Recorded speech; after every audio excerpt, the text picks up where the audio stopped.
and that is what he will always be. Learn about adopting a teen from foster care. You can't imagine the reward. Visit adoptuskids.org to learn more. A message brought to you by Adopt US Kids, the U.S. Department of Health and Human Services, and the Ad Council. Dad's gonna be far side, good. What should I do with my dress? Do little wiggles. The slate's coming in. What does it feel like when you're down or having a bad day? It feels sad, like you just don't want to do anything. All my little emotions in my head is just running crazy. I don't know what to do. As a teacher or coach, do you ever feel overwhelmed supporting kids' mental health? I had never experienced players being so down that they can't even participate. He's just in tears in the huddle. I didn't know what to do. Teachers need tons of help. Kids Mental Health Foundation offers educational materials to help guide conversations with our students. It's so important that we are constantly educating ourselves. It's the same as the CPR class to me. We're trying to save a life here. The Kids Mental Health Foundation has free tools and information developed by experts because kids' mental health starts with all of us. Scan the QR code or check out kidsmentalhealthfoundation.org to get started. We are the home of Milwaukee Black Talk. 101.7 FM, 1510 AM WGKB Waukesha, and W269DL Milwaukee, a locally owned Good Karma brand station. This is the Bloomberg Black Business Beat. Tyler Perry is one of the most commercially successful black filmmakers, and he's used his wealth and influence in the industry to turn Atlanta into a major media hub. You know, it's really becoming a Hollywood West, and Tyler Perry is a large part of that, and certainly the largest personification of that. That's Bloomberg Atlanta Bureau Chief Brett Pulley, who knows as well as anyone how much of an impact Perry has had on the city. And it's not just Perry's own productions. A lot of film and television is produced here. Practically all of the Marvel stuff from Disney is done here, and a host of programs, television programs and films. All spearheaded in part by Tyler Perry, whose studios employ around 5,000 people and sits in a historically black neighborhood. What's next? Tyler Perry plans to grow that big studio in Atlanta into a full-scale entertainment complex. I'm Bloomberg's Justin Milliner on the Black Business Beat. Now more than ever, Lowe's knows you don't just want a low price, you want the lowest price. And with our lowest price guarantee, you can count on us for competitive prices on all your home improvement projects. If you find a qualifying lower price somewhere else on the same item, we'll match it. Lowe's, we help, you save. Price match applies to same item, current price at qualifying retailers. Exclusions and terms apply. Learn how we'll match price at lowes.com/lowest price guarantee. Staples presents That Was Easy. So, I was taking my side hustle full-time. Bold move, my friend. And I needed to find everything in one stop. Like finding Bigfoot riding a unicorn. Yes, so I hit the Staples Easy button. Staples had everything for a new office and print services for signs and brochures. Plus, Cindy, the Staples associate, helped me find the best tech for me. Wait, no drama? No, Staples made it easy. For the products, services, and experts your business needs. Staples. That was easy. In-store, online, and on the app. The views and opinions expressed on this program do not necessarily reflect that of the staff and management of Good Karma Brands, but are the sole responsibility of the host and guests of this particular show.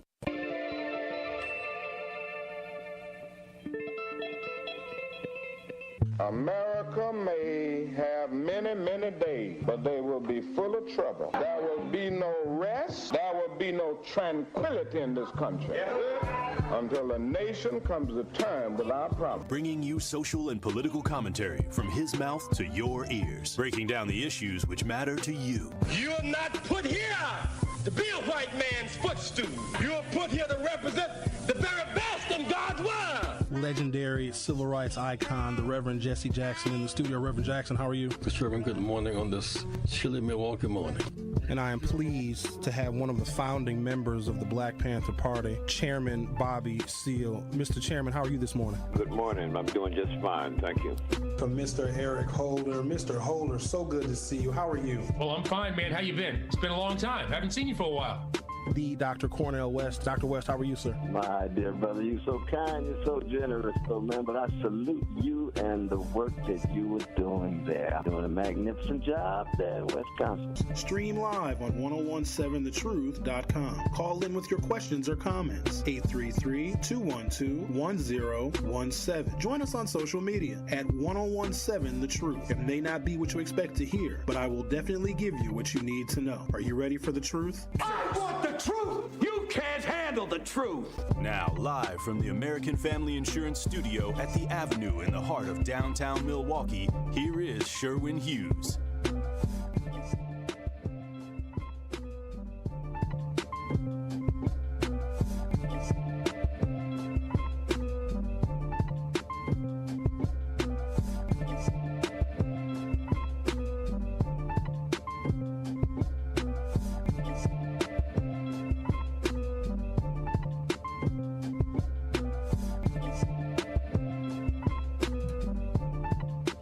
Good morning. Welcome to the program. Today is Wednesday, July 2nd, 2025. Maybe it's because I'm overexposed to the public and overexposed to all the different news happenings and all the different political things that are going on. I'm noticing something, and I think what I'm noticing is because of my overexposure to things that most people thankfully ignore and don't pay attention to.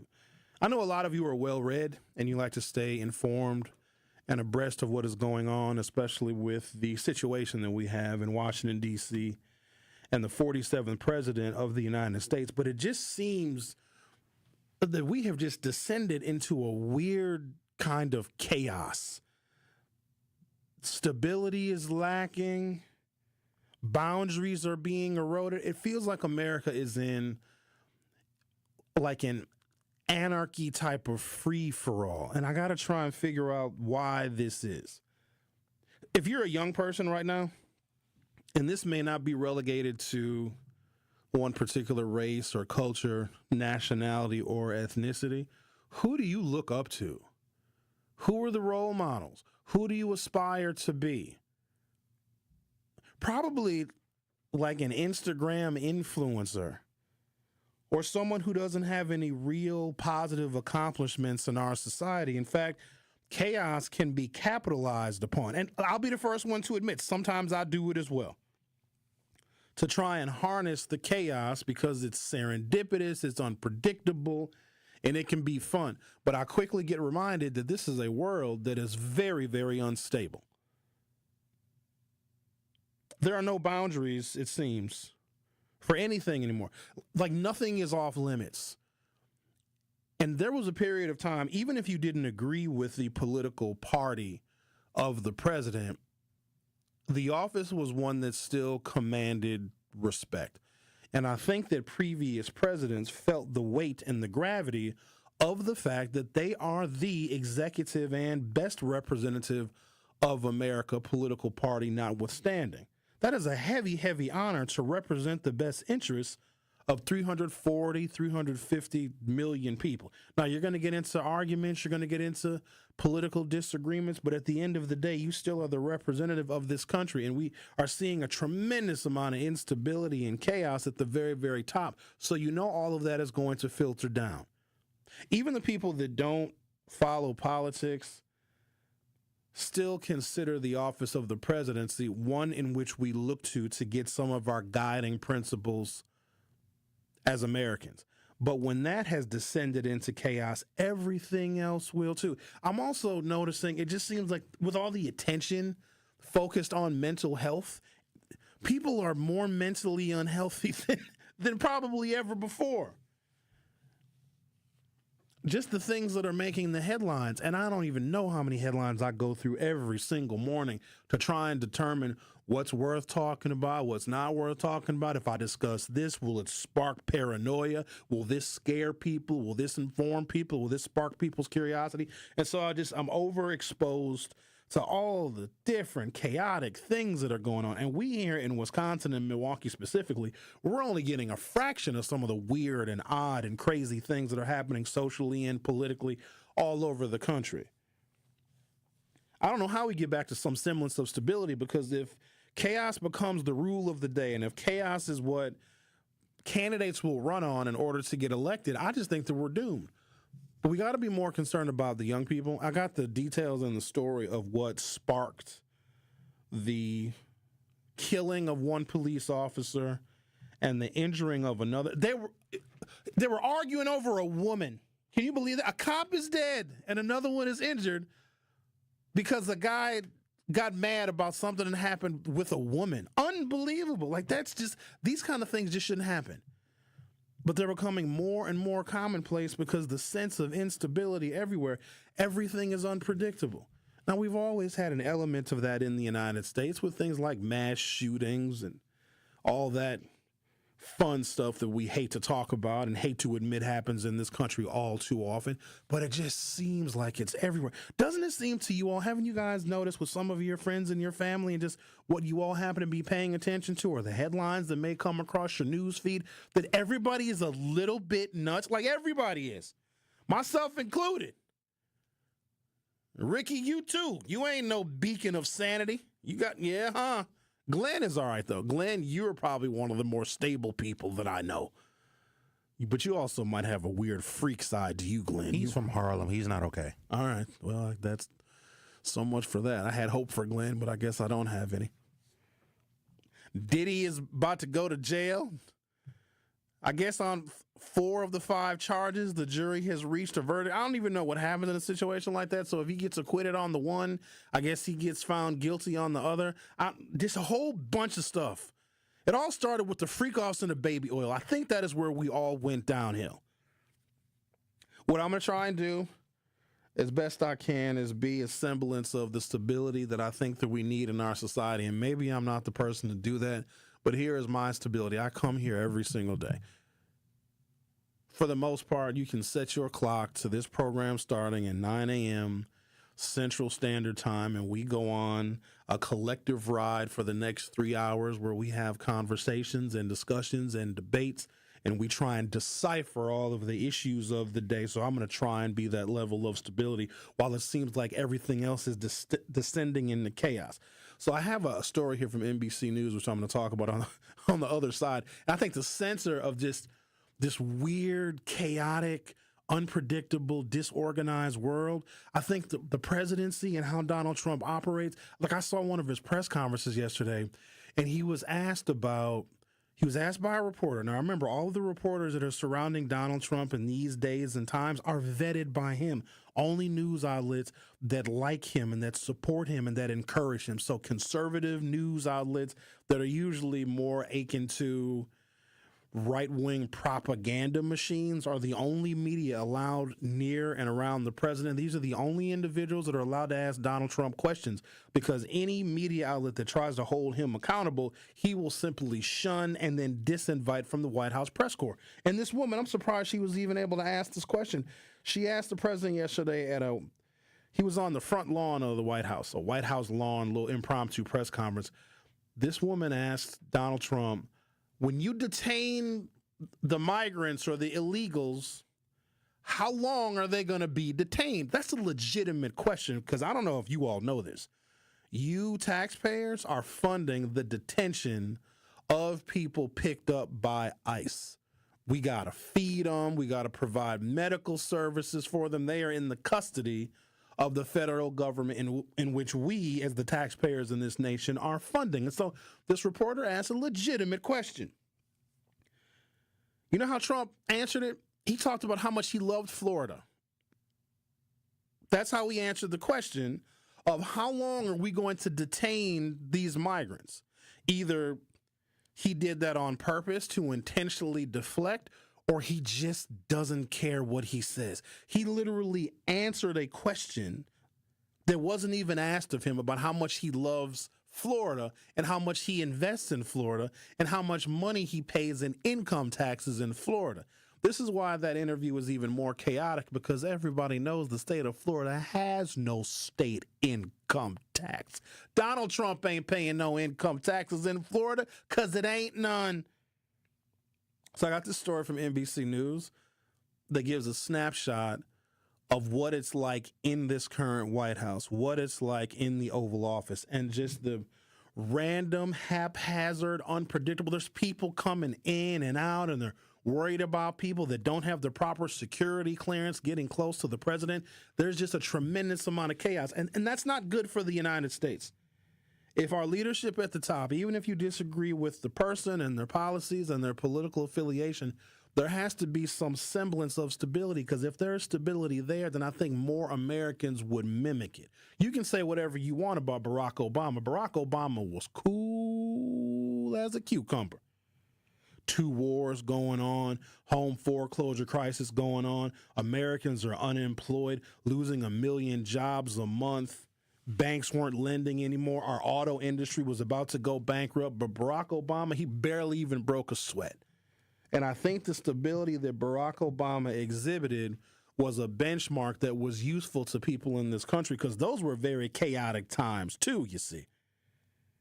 But now it just seems like everything is just crumbling. So I'm going to take a break, and this is another bit of stability. My breaks are only 3 minutes, so you can count on that. When I come back, I'm going to talk about the weird chaos that is taking place in and around the White House and the Oval Office due to the 47th president. And also, maybe it is time we start discussing this taboo thing. It's very taboo. It's very naughty, in fact. You shouldn't talk about it because it's kind of shameful. It's like a dirty word. A possible third political party, one of the more unlikely people that I would ever entertain in having this discussion, Elon Musk, is giving it serious and due consideration. And I want to attempt to approach the subject today to see if that is something that is reasonable and realistic and potentially viable, because just the Democrats, they're not equipped. I think the Democrats are very ambitious right now, but they just don't have the ability to compete with what is happening in this Donald Trump White House. So we're going to discuss all of the things today. 833-212-1017 is our telephone number. You can also find us on the YouTube at 1017 The Truth. The Truth with Sherwin Hughes. We'll be right back. The Truth with Sherwin Hughes returns after this on 1017 The Truth app, and 1017thetruth.com. Truth Nation, Gruber Law Offices and The Truth have raised the stakes for this year. The One Call, That's All Gruber Cash Giveaway is now a $5K giveaway. Yes, you heard it right. $5,000 giveaway. Every weekday on 1017 The Truth, you will have the chance to be entered to win the $5K giveaway. Listen to The Truth for the One Call, That's All cue to call for your chance to win $5,000. Gruber Law Offices, One Call, That's All. Visit 1017thetruth.com for official contest rules. I've got to share that I am also a beneficiary of the Old National Bank Empowerment Loan Program. So, Tracy, with that being said, what is the Empowerment Loan Program? Great. Well, the Empowerment Loan Program is a special purpose loan program that we launched 2 years ago. It has been a success. It was something near and dear to the heart of not only our chairman and CEO, but just our organization as a whole. We work with contractors, consulting firms, retail food operations, daycares. In fact, so far, we've approved $50 million of loans to minority and women-owned businesses within a 2-year period. And for those that are now leaning more into this conversation, what's the best way to get in contact with you as part of their interest in the Empowerment Loan Program? I'm going to give you my cell phone number to the listeners. It's 414-687-7393. And if that doesn't work, feel free to reach me at my email, tracy.meeks@oldnational.com. Tracy Meeks, Senior Vice President, Community Lending Market Executive from Old National Bank. You are listening to The Truth with Sherwin Hughes on 1017 The Truth, The Truth app, and 1017thetruth.com.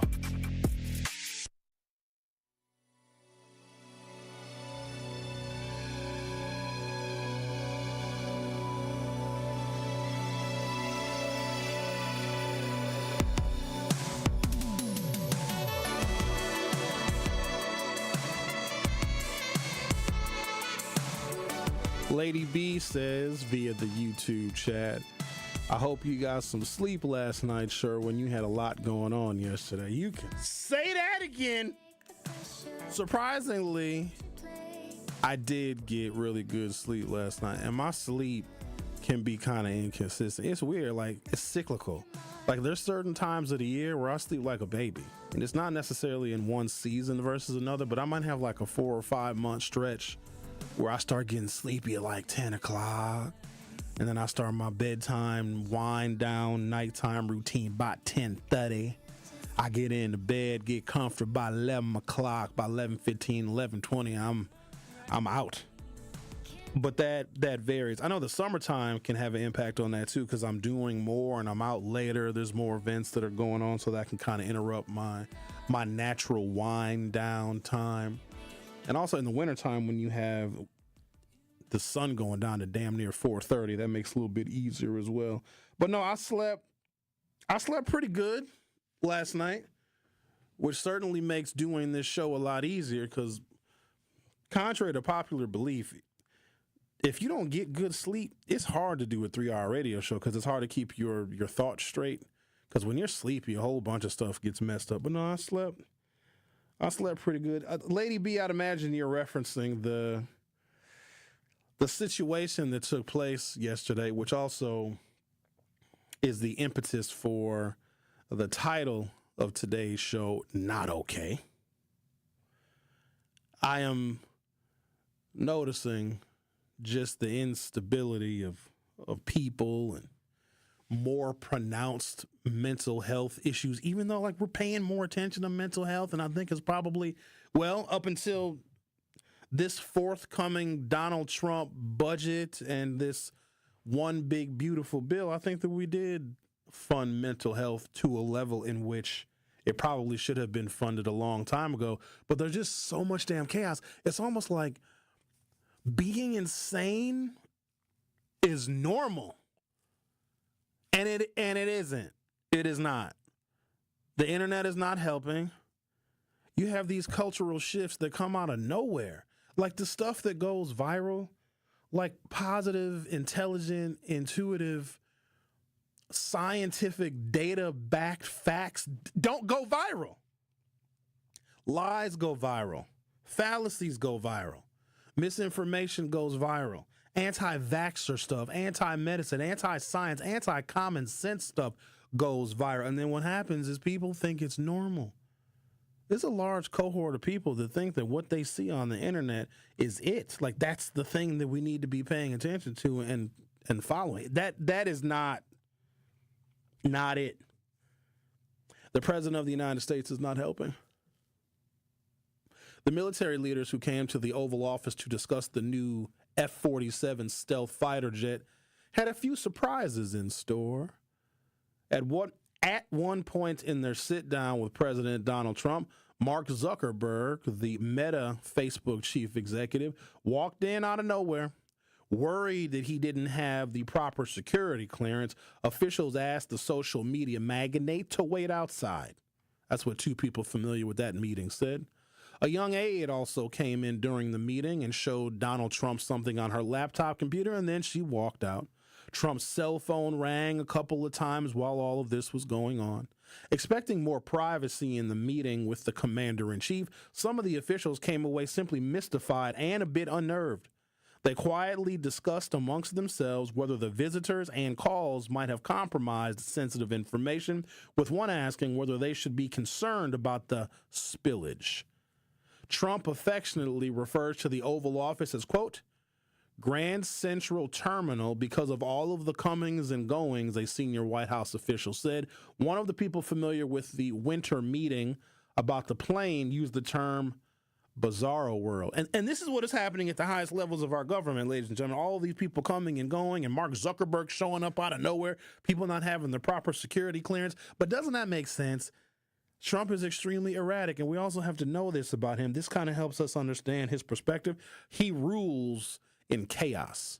When people don't know what to do, they don't know what's going on, they don't know what's coming next. Are we going to have tariffs or are we not going to have tariffs? Are eggs finally going to be cheaper or are they not going to be cheaper? He just lied yesterday and said that gas is $1.99. I'm over here looking for $1.99 gas. Ain't no $1.99 gas.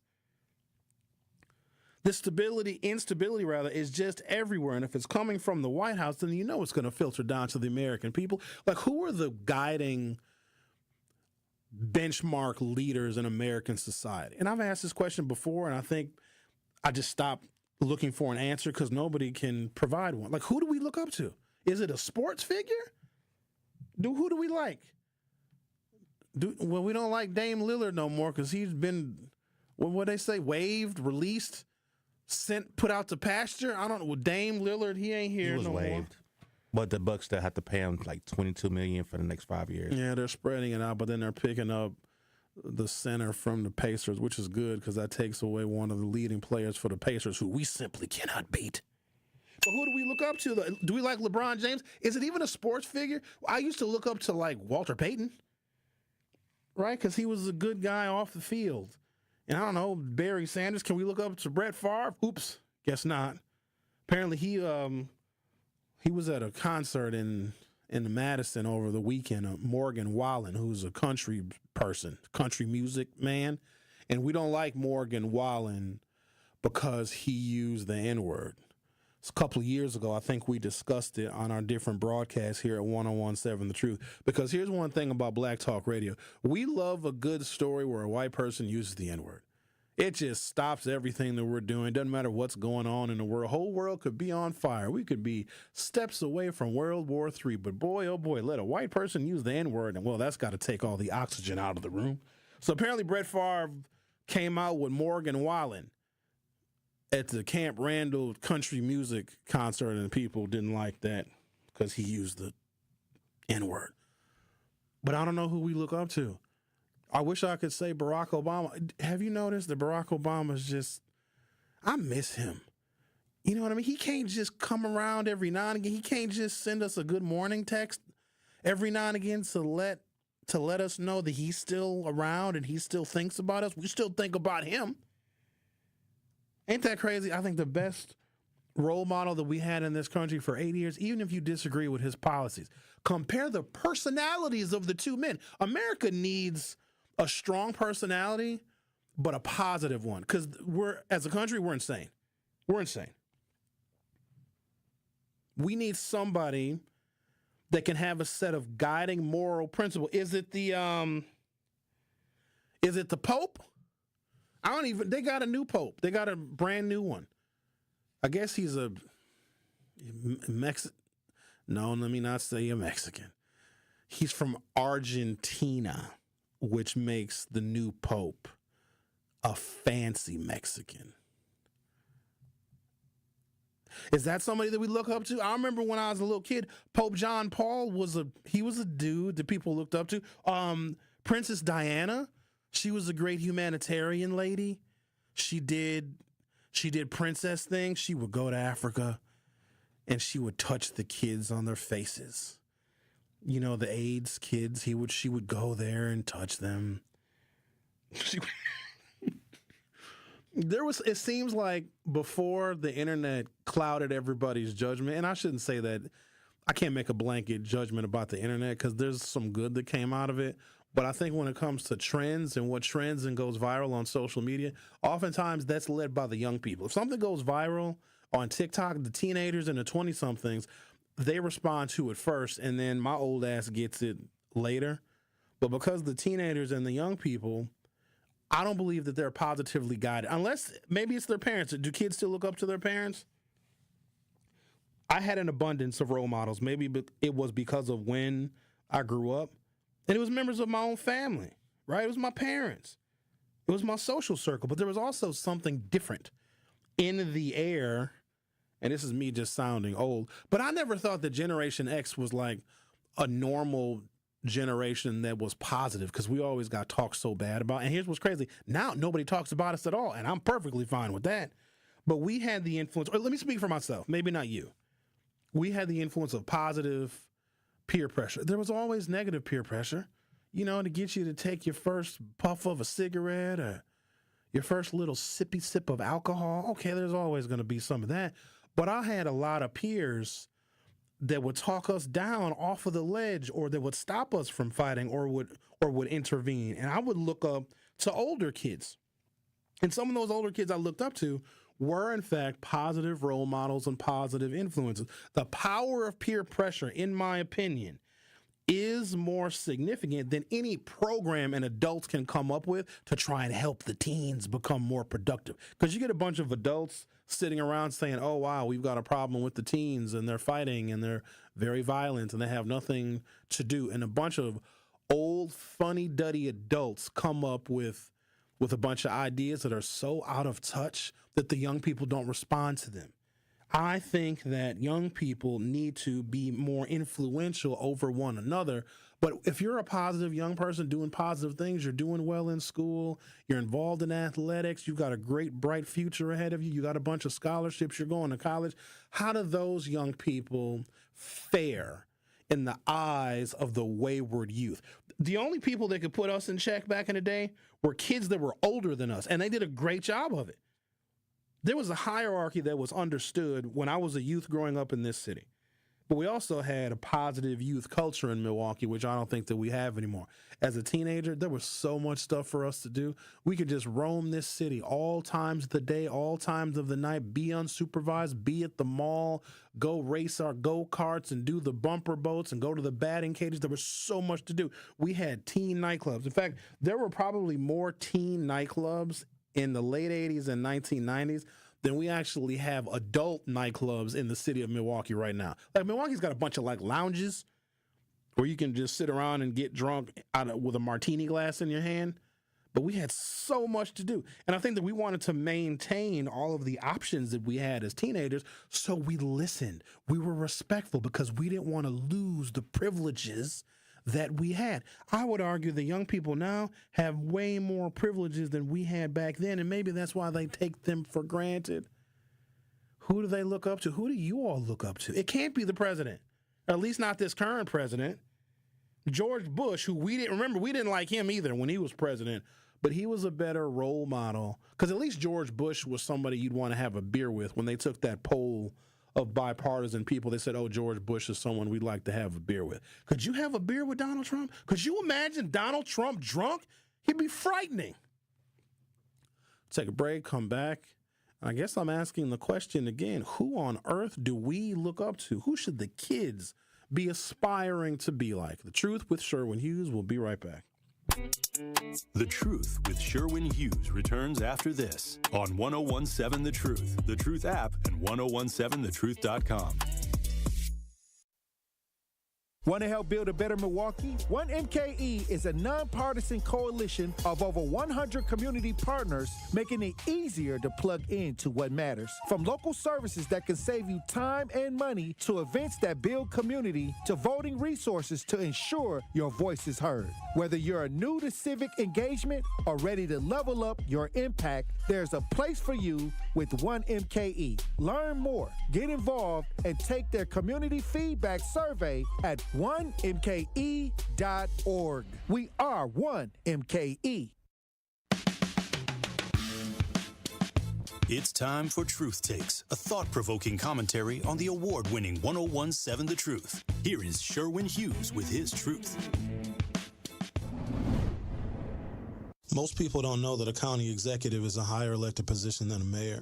Most people don't know what a state assembly representative does, a state senator, nor their function in overall state government. Most people, in fact, don't know what a school board representative actually does. Ask a person who their county board supervisor is, and they'll likely shrug their shoulders. Also, most people don't vote. We're in for a world of hurt. If we don't know the functions of our government at the very basic level, then we are not nearly equipped for what is going to happen to this nation for the next 4 years. All they had to do was tell unsophisticated folks gas prices are too high, inflation is too high, bacon and eggs cost too much. It's this guy's fault. It's this party's fault. Vote for us. Don't think about the criminal prosecutions. Don't think about all the malfeasance. Don't think about all of the misconduct and the corruption. We're going to make your bacon cheaper. We're going to make your eggs cheaper. We're also going to gut the FBI. We're also going to gut anything related to diversity, equity, and inclusion. We're going to shred this nation from the top to the bottom, all in favor of a handful of folks.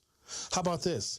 Let's tell people that immigrants are actually the problem. And then Vivek Ramaswamy and Elon Musk will bring in the most highly trained immigrants this nation has ever seen. Why? Because Americans are none the wiser. Don't believe me? Look at public school children's performance, not just in Milwaukee, not just in Wisconsin, but nationwide. Get ready for a long ride, ladies and gentlemen. A very long ride. This has been Truth Takes on the award-winning 1017 The Truth. Listen to The Truth with Sherwin Hughes weekdays from 9 a.m. to 12 p.m. You are listening to The Truth with Sherwin Hughes on 1017 The Truth, The Truth app, and 1017thetruth.com.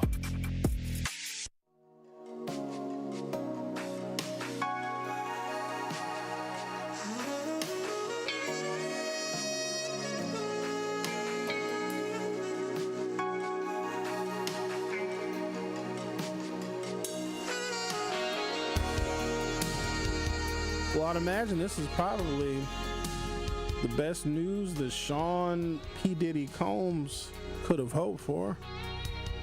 It appears that the verdict is in. Sean Combs found guilty of some charges, cleared of the most serious offenses. Sean Diddy Combs, the one-time global hip-hop titan, whose criminal trial unveiled harrowing testimony accusing him of sexual abuse against women and forced drug-dazed, quote, freak-offs, was acquitted on racketeering, conspiracy, and sex trafficking, but found guilty of lesser charges in his federal trial. The jury's verdict, delivered on the third day of deliberations, declared Combs, age 55, not guilty of 1 count of racketeering, conspiracy, and not guilty of 2 counts of sex trafficking by force, fraud, or coercion, but guilty of 2 counts of transportation to engage in prostitution. What the hell even is that? 2 counts of transportation to engage in prostitution. So he put the hoes in the car and drove them? I shouldn't use that word. That's me being not showing stability, using the word hose. At sentencing, the prostitution transportation charge carries, oh boy, that's a pretty serious offense. It sounds like it's not serious. That's the real deceptive thing sometimes about the names of the offenses and the charges. They don't really sound like much, but the prostitution transportation charge carries as much as 10 years in prison. He ain't gonna get 10 years. Should we start placing bets on whether Trump pardons him or not? Did Diddy ever show any political affiliation? Because I know a bunch of these black rappers like Trump. I don't know where Trump was. Was this last year, maybe a couple years ago? He had some black rappers. I think he was in Detroit. He had some black rappers on stage with him. Like 50 Cent is a Trumper. I think Ice Cube also showed some deference toward Trump, if not outright support. There's a few others. I wonder if Trump pardons Diddy. Over the course of a 7-week trial in New York, a jury of 8 men and 4 women heard the U.S. government case, accused the Bad Boy Records founder of leveraging his power, wealth, and influence as the head of a, quote, criminal enterprise to sexually abuse and exploit women for his own gratification over 2 decades. And a lot of very powerful people do this stuff. And it's usually there's a precipitating event why powerful people get exposed and then they get put on criminal trial. So part of it is he's black. And black folks, when they get into power, they can't break laws as egregious as the laws that white people can break, because that's what white privilege is. Here's an example. Don't even take my word for it. Go ahead and Google or do some research on the crimes that Donald Trump actually committed, whether he was president or not, and still got elected president a second time. Got elected president a second time after he got 34 felony convictions. We as black people, and we know that, but I just want white people to know that there are things that we as black people simply cannot do. Doesn't matter how powerful we are, how much money we have. Bill Cosby had a fall from grace. And some people say his fall from grace, because everybody knew that Bill Cosby was a weirdo freak that was giving quaaludes to women, because comics and other people in the media had been talking about Bill Cosby for decades. For decades, they had been talking about how freaky Bill Cosby was.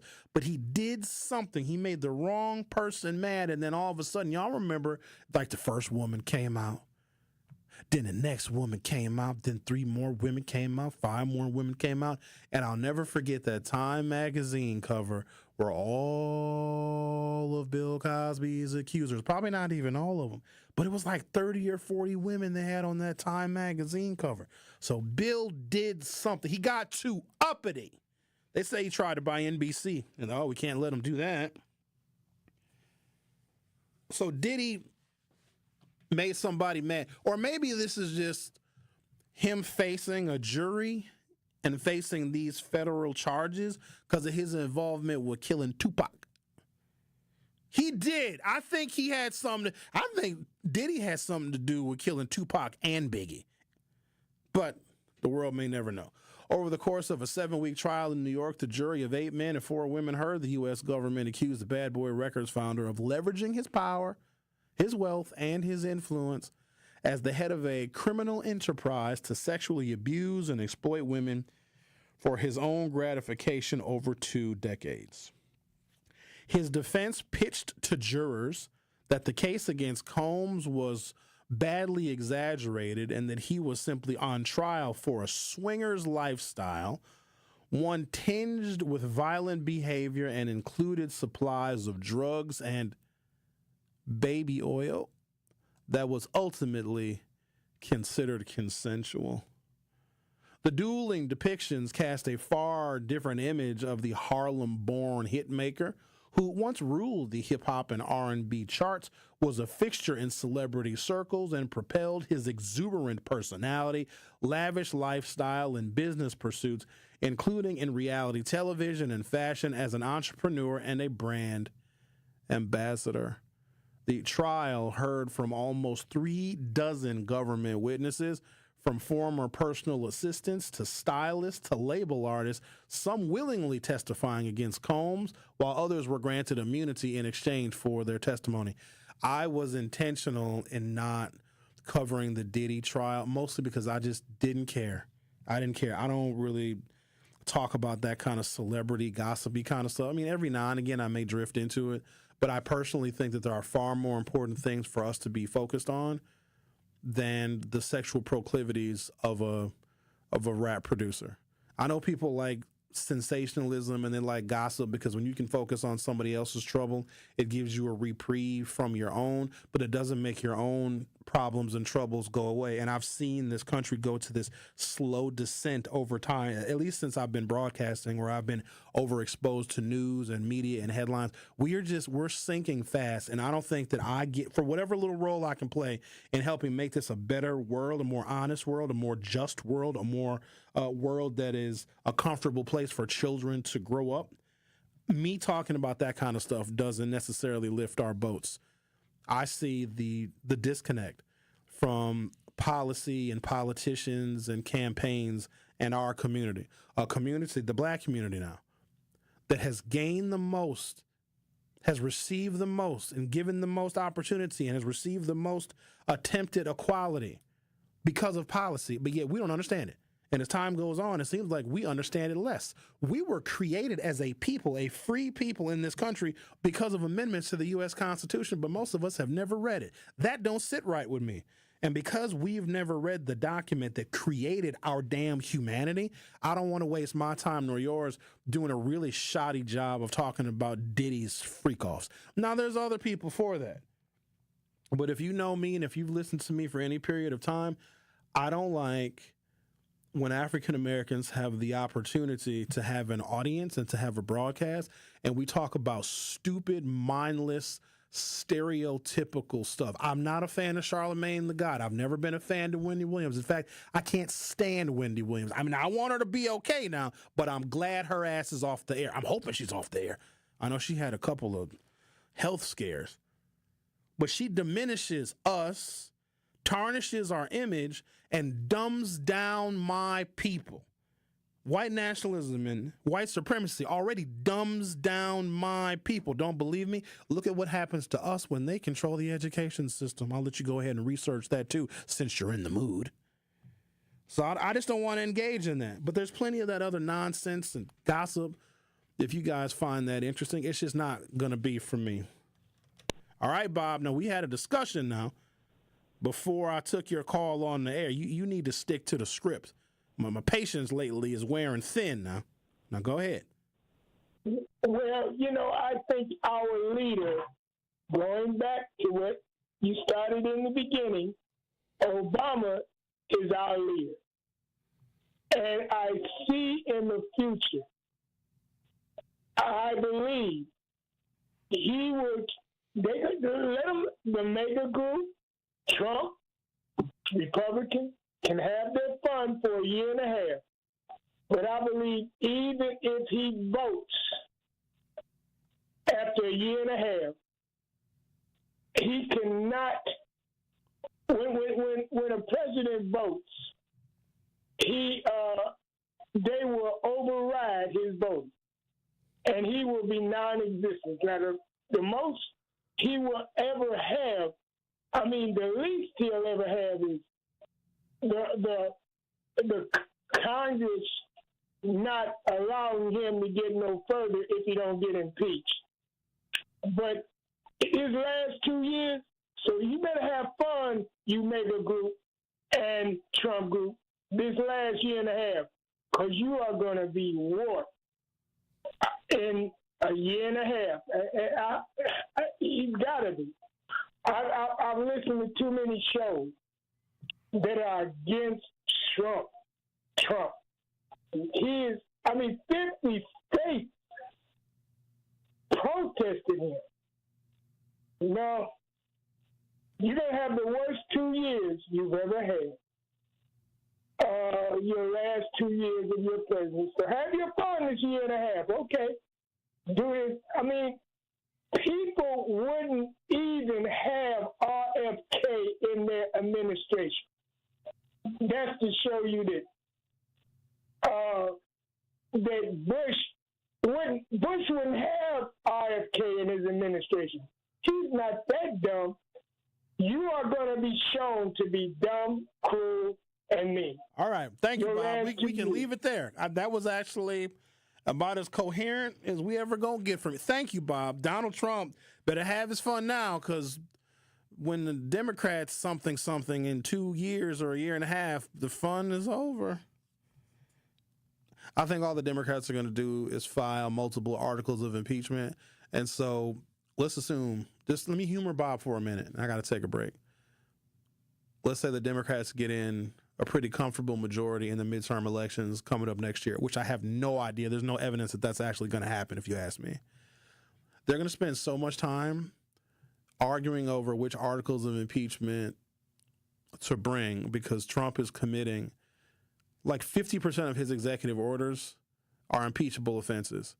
His defunding of like education to the tune of $6 billion and cutting out education that we have for people that are learning English and migrant services, like the people that are here legitimately, like he's taking away their money, like all this stuff is impeachable. Anytime Donald Trump puts together an executive order that defies Congress, because Congress allocates the money, it's literally what he got impeached for the first time. Congress allocated like $300 billion to Ukraine during the Obama administration to help Ukraine fight off Russia's advances for territory in Ukraine. Donald Trump tried to withhold that money, which a president cannot do. The problem is Congress allowed Donald Trump to commit some of the impeachable offenses. It's a whole mess, but he is doing so many things, and I think the Democrats are going to be in a damn tailspin in figuring out which articles of impeachment to bring. And they'll pass a Democratic-controlled House, but where is that going to get us? If anything, it'll put Donald Trump on a pedestal of being even more untouchable, because the dude got impeached. Now, here's the thing. They have to impeach him, but they just got to make it quick.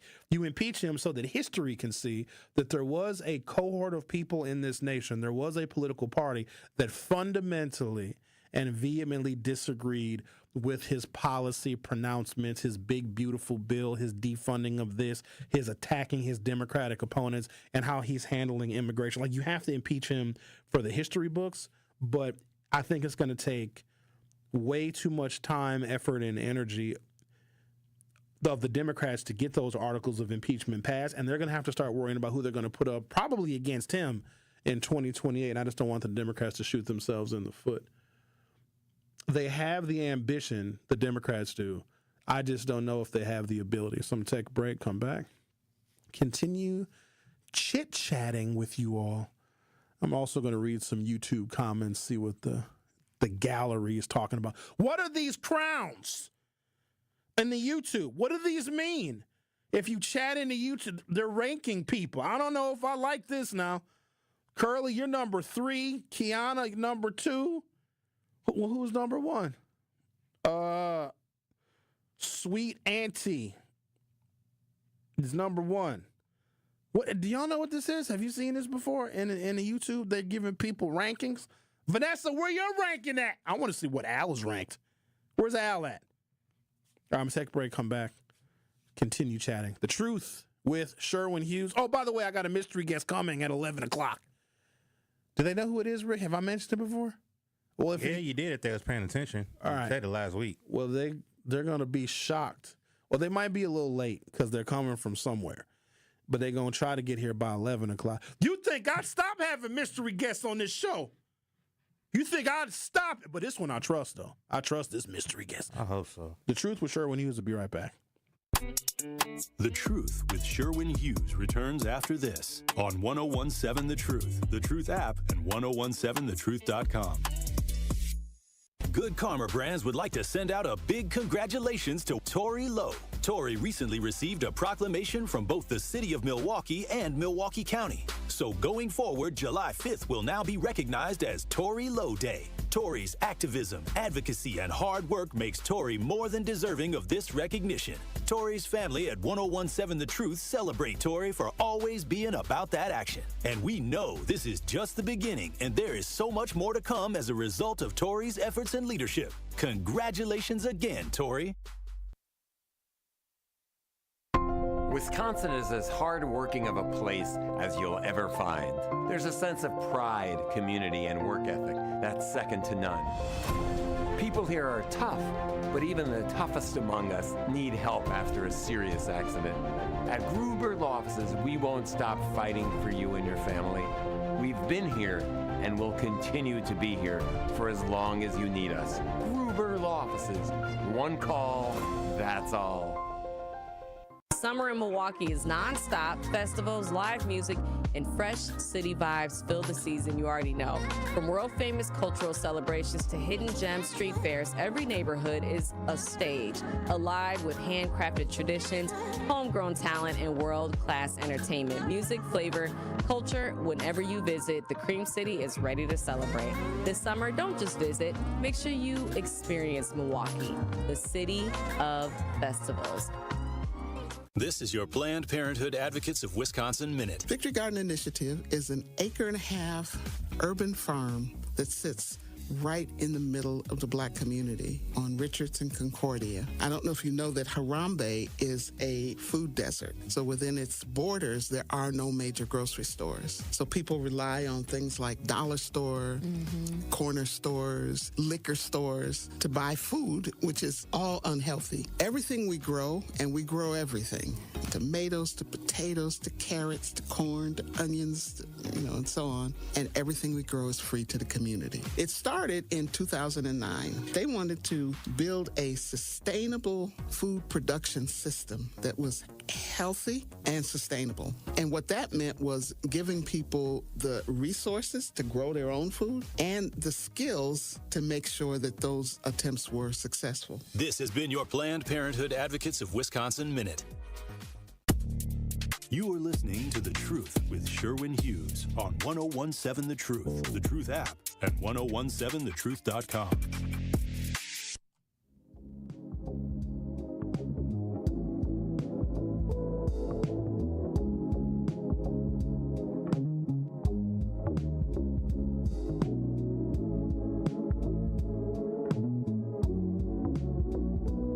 Mile the Elephant says, well, I see someone lost their crown. So what is this crown thing in the YouTube?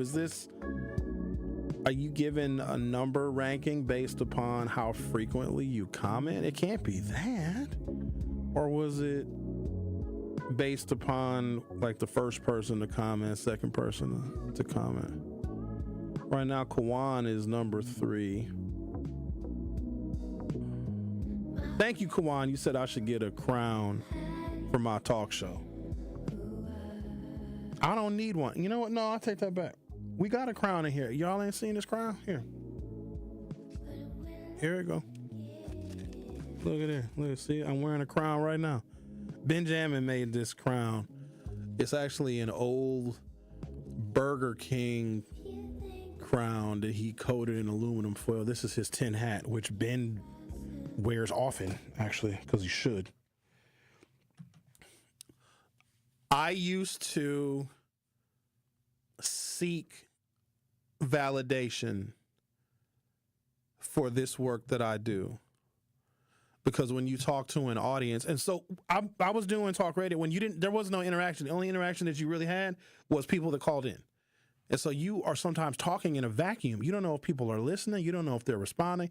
Because the people that call in to talk radio don't really represent the depth of the listenership. The people that call in to talk radio are people that are okay with public speaking. And people that are okay with just hearing themselves talk. You've noticed it, the people that call in. Some are on point. Some have very articulate and very intelligent things to say. But a lot of times those people that have the most poignant things to say, they don't call in very often. Right? The people that they'll hit you with like some really powerful message. You don't hear from those folks very often. But when you do hear from them, oh my goodness, it's overwhelming. And then you have everybody else that calls because they think it's fun or they want their voice to be on the radio. It's usually those people that have their radio up in the background because they call in so they can hear themselves on the radio. It's like a dopamine spike they get when they hear themselves on the radio. But you don't often know who's listening.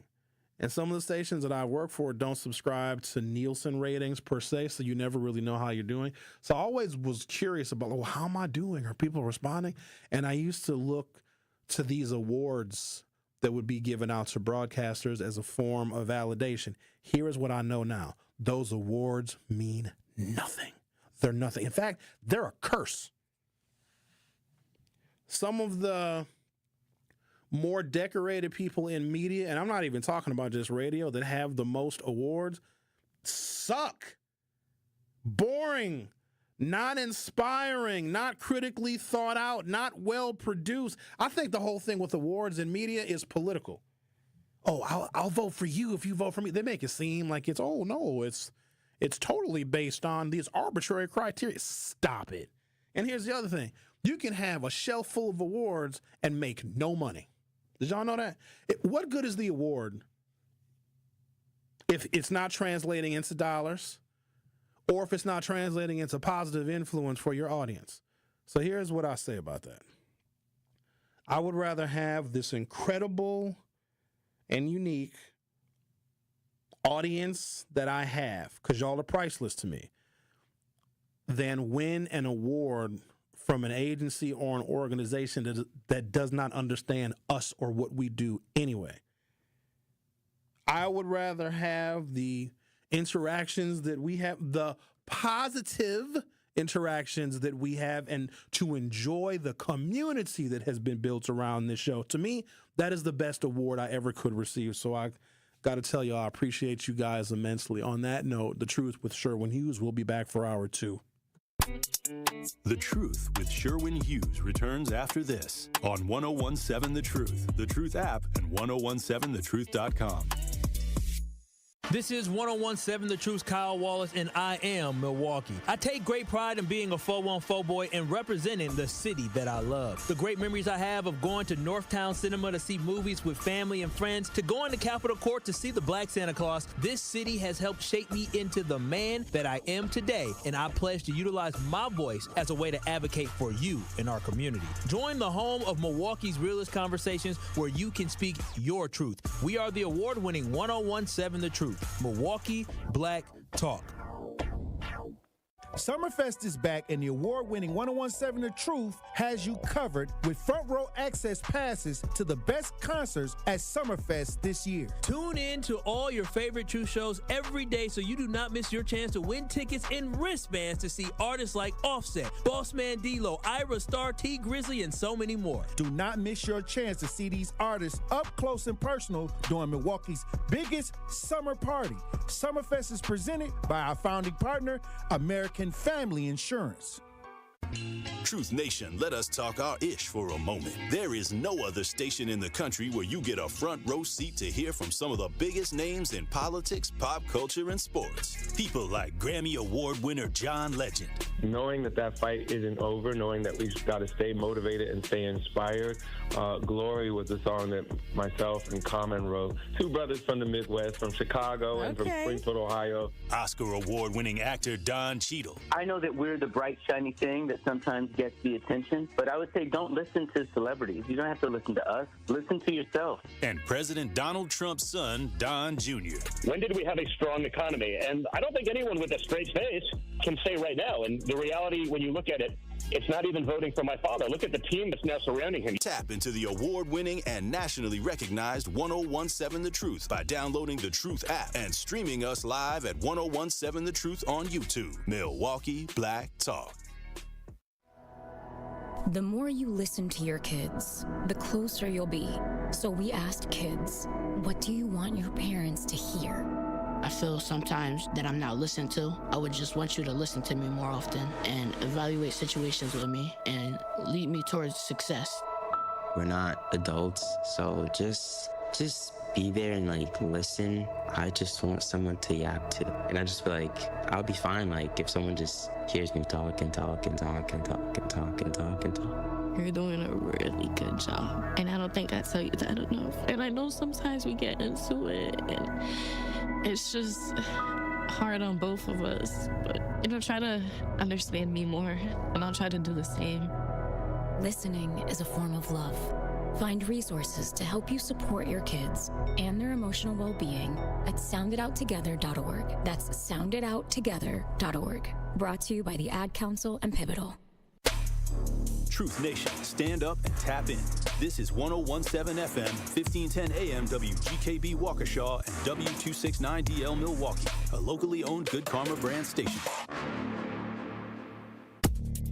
You are listening to The Truth with Sherwin Hughes on 1017 The Truth, The Truth app, and 1017thetruth.com.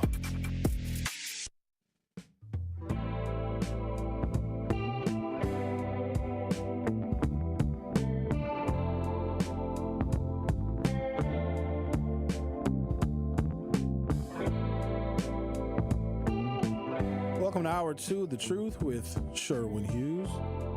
To recap Hour 1, we talked about the Diddy trial, probably more than I talked about in any previous program or program segment, just because there are other people that do that kind of mindless celebrity gossip better than me. And there's a niche for it. I mean, that stuff obviously sells, but I would rather produce quality content that helps people, that informs people, or at least sparks your curiosity. I want to say stuff that y'all don't believe, and then you go look it up, and then you find out it's true, which may encourage people to continue to researching things and looking things up. At the heart of this democracy that I think we care about, but we didn't know that we cared about it until we lost it, is information. Let me be more clear. Fact, truth, proven by statistics and data and science. That is what a democracy is made of. If you dissected a democracy, you would see after the first cut, truth and fact and honesty would come spilling out of it. And when that begins to fade away, when you can call news that is real, fake, and you can dismiss people because of their political situation or their political affiliation, that is where things begin to crumble. When a president or any kind of a leader can introduce this thing that they call alternative facts, it moves you away from honesty and data and statistics, and you start to live in this parallel kind of universe. That parallel universe that far too many people are living in, that is where an authoritarian can get their strongest semblance of power. I want to try and prevent that. So, yeah, the gossipy stuff. So I talked a little bit about Diddy. Come to find out that the Officer Corder that lost his life on Sunday was shot because of a dispute that started with somebody arguing over a woman, which makes it even more sad. Continuing my recap of Hour 1, I inquired about the role models, who do we look up to? Did some comparisons to Back in the day, a little bit, like we had people that we looked up to. And if I was a kid, there were other kids that I looked up to. I looked up to my peers. Peer pressure had a profound influence on me. I think I was very, very lucky because the peers that I looked up to more often than not were positive. And I aspired to either want to be like them or not disappoint them, not disappointing the people that I looked up to. But we also had other people in popular culture that were admirable human beings. I also lamented about this slow descent into chaos that I'm seeing everywhere. It seems like there's no rules anymore. There's no boundaries anymore.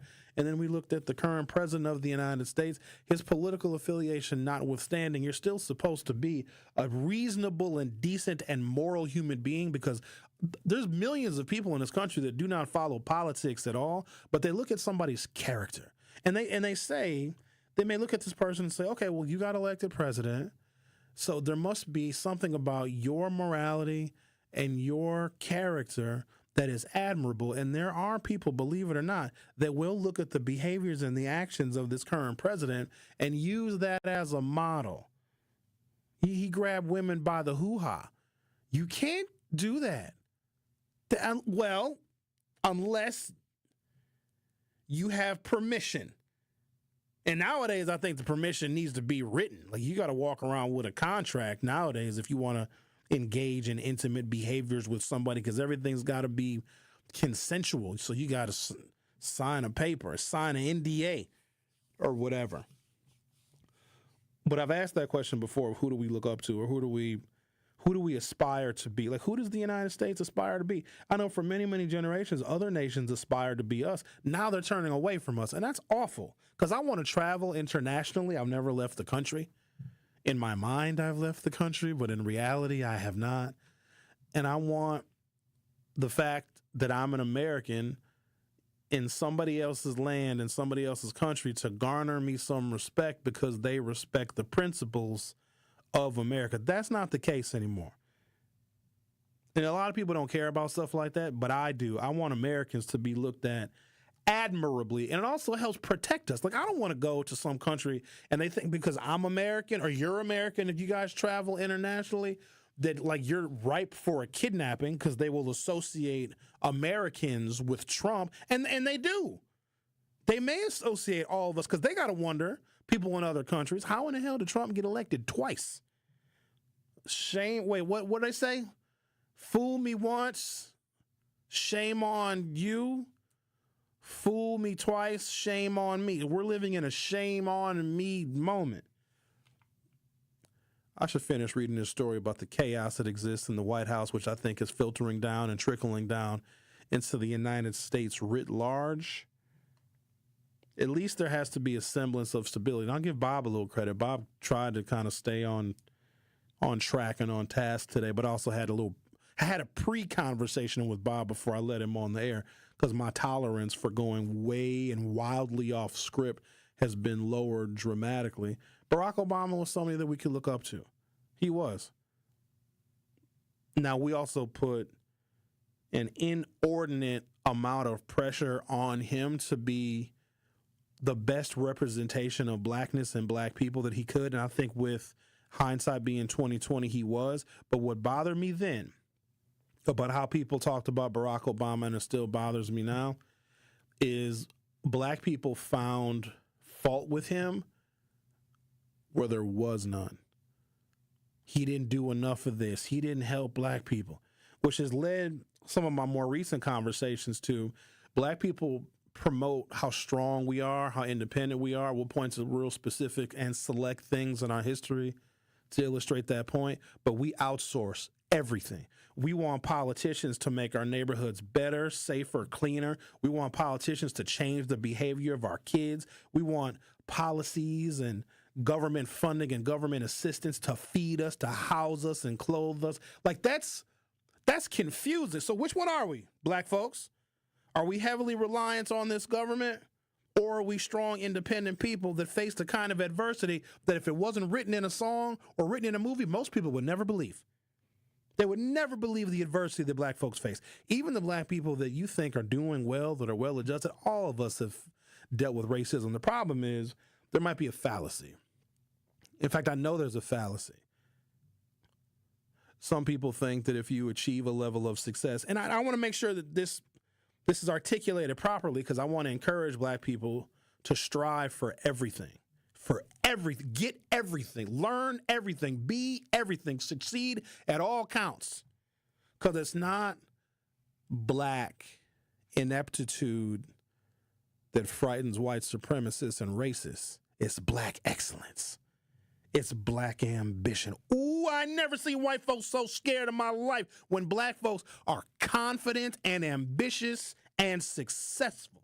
That's when they get the most racist. But if you're a dummy, oh, they'll have fun with you. They'll be best friends with you. If you're an idiot, they'll make you think you're one of them. But once you get ambitious and once you get accomplished, oh boy. But I think one of the fallacies is when an African American achieves a level of success, fame, fortune, and notoriety, they deal with racism less. We might even believe that if you achieve a level of excellence and or success, that you don't deal with racism at all. Let me explain to you how it really is. And I, by no means, consider myself any kind of great success or great success story. And the reason why I say that is not because I'm downing myself or being self-deprecating. I look at all of the words that I have emitted over microphones over these years and over these decades, and my community is still suffering. So there ain't no damn way I can consider myself a success when we are probably in a worse situation now than we were when I started. At least when I started, we had a black president.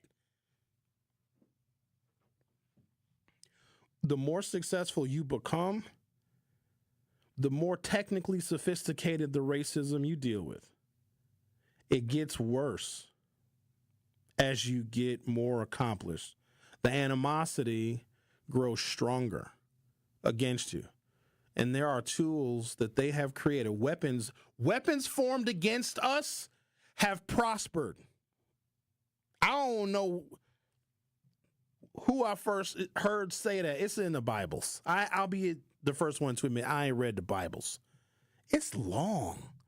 And it's got weird words in it and stuff. Some of y'all read the Bible, and shout out to you. There's some good stuff in there, I've heard. But somebody said, no weapon formed against me or against us shall prosper.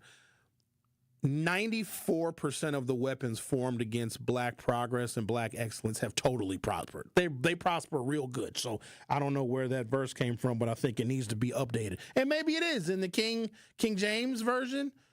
Couple of different versions of the King James, King LeBron James version of the Bible. I don't know what that is. That's fine. But you got to be aware of that. The higher up you go, and also you start to see weird stuff. While I wouldn't consider myself high in any corporate hierarchy, I know and I am familiar with people, and I am close to people that are. And it's weird because, like, the higher up you go, right, like the stratospheric kind of success you see, you don't even see people that are, like, super smart or super accomplished or super educated. You see people that are just loyal. And if that is not an explanation for what is happening right now, the people that Donald Trump has surrounded himself with and the people that he has chosen to appoint to different cabinet level positions and secretary positions and undersecretary positions, and the people that he has been putting on the bench are not the absolute best and the brightest that America can produce, because we produce some really fantastic people. But just like we have brain drain here in Milwaukee and here in Wisconsin, our best and our brightest and our smartest that go somewhere else and exhibit their talents, I bet you the best and the brightest here in the United States leave this damn country altogether, probably go somewhere to Europe. But it's loyalty. Loyalty sometimes is the enemy of a particular kind of intelligent success. Because the people that are the best and the brightest at what they do, they have to be able to tell leadership where leadership has gotten it wrong. Nobody can tell Donald Trump where he's gotten it wrong. And what happens, though, is that hurts all of us, because you have a president that is surrounded by yes people, surrounded by people that are loyal. and they're not giving him the best information and giving him the best guidance that is telling him what he wants to hear. And what Donald Trump wants to hear does not make good policy for the rest of us. I just want you to understand that. And I don't care what your damn political affiliation is. The people that Trump is surrounding himself with is not outputting the best policies for the American people. And let me give you the best example of that I possibly can. Rural Wisconsinites are going to start to die. Their health care centers are going to close. The places in which they were receiving their health care, women in particular, are going to completely evaporate. Some of the food benefits they get, because they get food stamps up north too now. They don't think that they don't. Rural poverty is worse because rural poverty doesn't have like a food pantry, and rural poverty doesn't have places where you can go and apply and get all this different assistance. Because some of the assistance that we offer to people that fall below a certain income threshold in Milwaukee County is federally funded. Some is state funded. Some is county funded. Some is city funded. Rural communities don't have that. If someone is to be of lower income, you are way better off in the city than you are in a rural area. At least in the city, you have the opportunity to, it might be a low-paying job, but you can find some place, some kind of way to get some income. Or hell, you can just sell dinners. Y'all still selling dinners? Y'all still selling plates on Facebook? I don't buy no Facebook plates. I need to see your kitchen. I need to see your hands. Somebody was selling plates on Facebook, and they were presenting the plate, but their hands were in the picture, and they had dirt under their fingernails. I was like, ooh, wee. That's disgusting. It's definitely a no for me, dog. Yeah, it's a no for me too, dog. Loyalty sometimes... It can be a benefit if you're loyal to a mission, if you're loyal to a sense of accomplishment, if you're loyal to collective success, but if you're loyal to a person, that's the problem. And we're free-thinking, critical-thinking people, or at least we say that we are. Being loyal to I can't stand that. When other human beings that have their own lives and their own experiences, they eschew all of that to be loyal to a single human being. Sherwin Hughes ain't never going to be that. I'll be loyal to a group of people. I'll be loyal to a community. I'll be loyal to best practices. I'll be loyal to good outcomes. I'll be loyal to all of us having more money where nobody got to rob anybody. But to eschew all of that to be loyal to a person is insane to me. And any kind of structure where they promote the loyalty of a person is one that you need to get the hell out of. Some of y'all work for companies where your boss just has a bunch of yes people around them. I bet you your job sucks. I bet it does. You're listening to The Truth with Sherwin Hughes, where my loyalty is with you all, my fantastic listeners. Well, some of y'all are not fantastic. Some of you are insane. The Truth with Sherwin Hughes will be right back.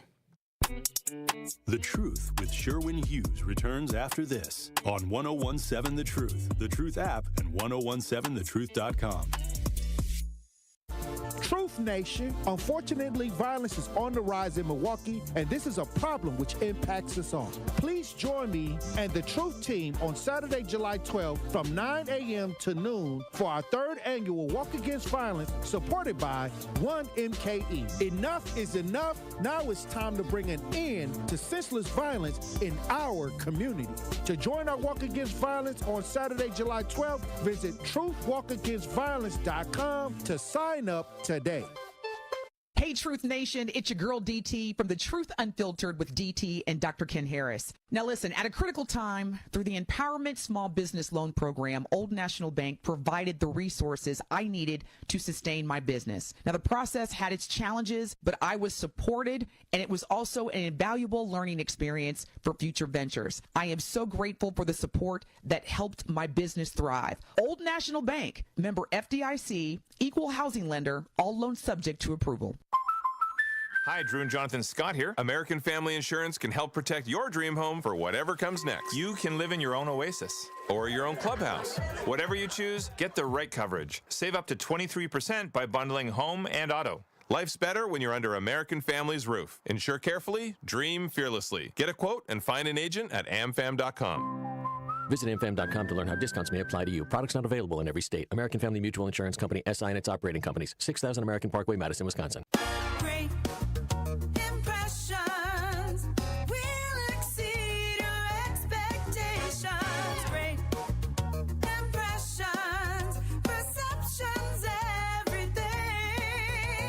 Great Impressions Graphics and Printing. They've been proudly serving the community for over 26 years from their location at the corner of 54th and Burleigh in Milwaukee. Their dedication to quality and customer satisfaction has made them a trusted name in printing and design. Great Impressions offer a wide range of services, including banners, posters, yard signs, business cards, programs, and postcards. Plus, they specialize in custom apparel printing, perfect for family reunions, sports outings, business promotions, and more. For your next project, visit greatimpress.com. That's greatimpress.com. Great Impressions. They're here when you need them. Great Impressions, perceptions, everything. After a crash with a semi-truck, everything can change instantly. At Gruber Law Offices, we have the knowledge and experience to make sure you're protected. And we're here to help whenever you need us. Gruber Law Offices. One call, that's all. When you're high, you feel different. Pretty obvious, right? You think different, talk different, but if you feel different, you drive different. So if you're high, just don't drive. Brought to you by NHTSA and the Ad Council. You are listening to The Truth with Sherwin Hughes on 1017 The Truth, The Truth app, and 1017thetruth.com.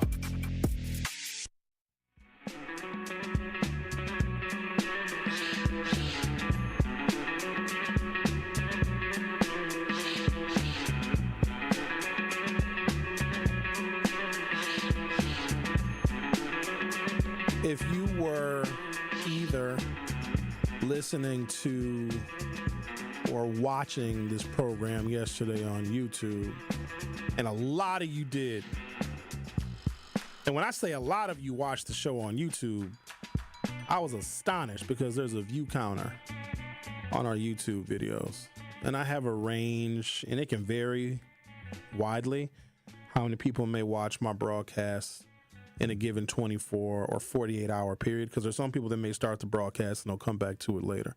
So usually after a day or two, I'll see the number of people that tuned into the broadcast. And so I've got a range of people. Yesterday pretty much doubled the normal average range of YouTube views. And so if you were watching yesterday, you saw a very unusual guest join me in studio. And every now and again, we do things serendipitously. We do things that are kind of off the cuff, right? But also as someone who is a public figure, but I don't see myself as that. I'm a member of the community.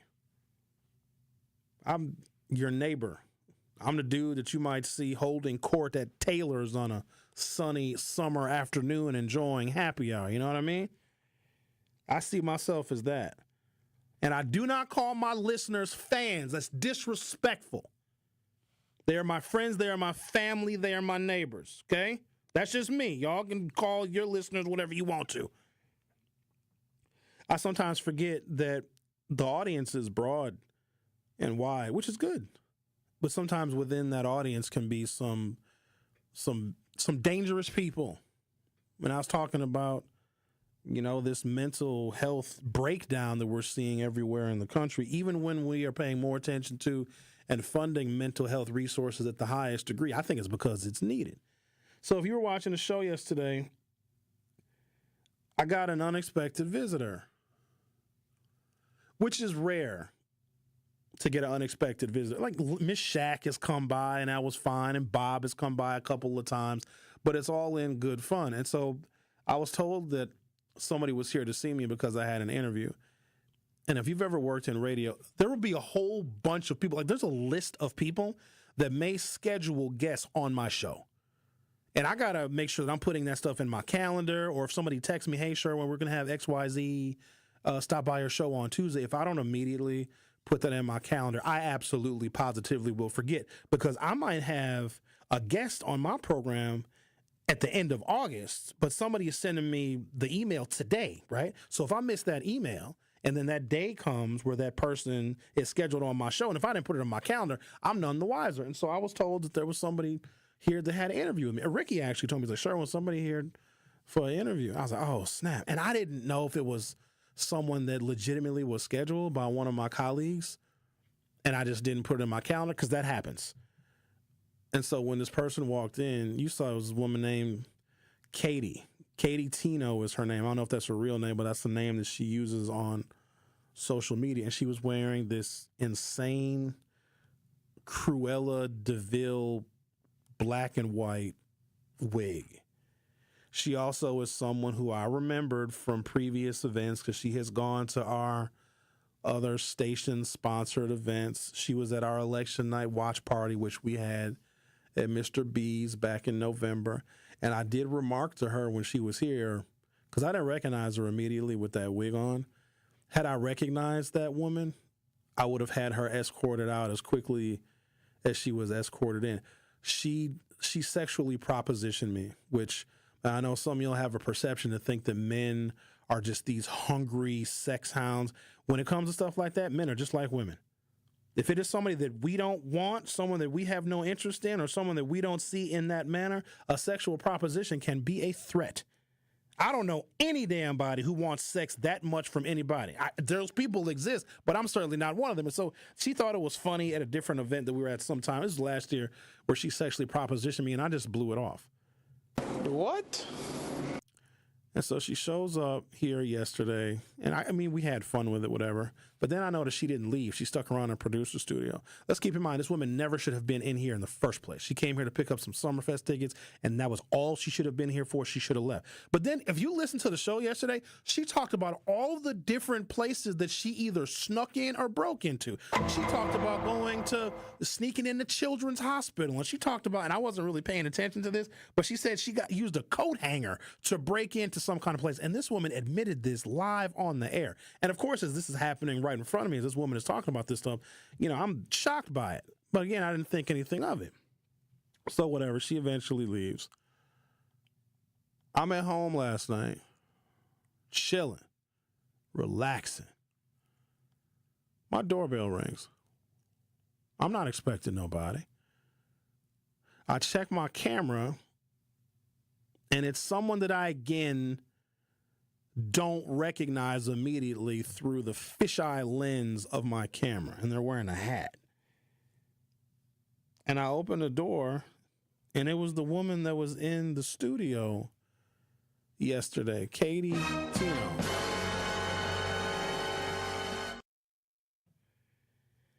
And she's trying to slide an envelope in between the vents in my storm door, and I immediately recognized that it was the woman that was in the studio. I want to be clear with y'all.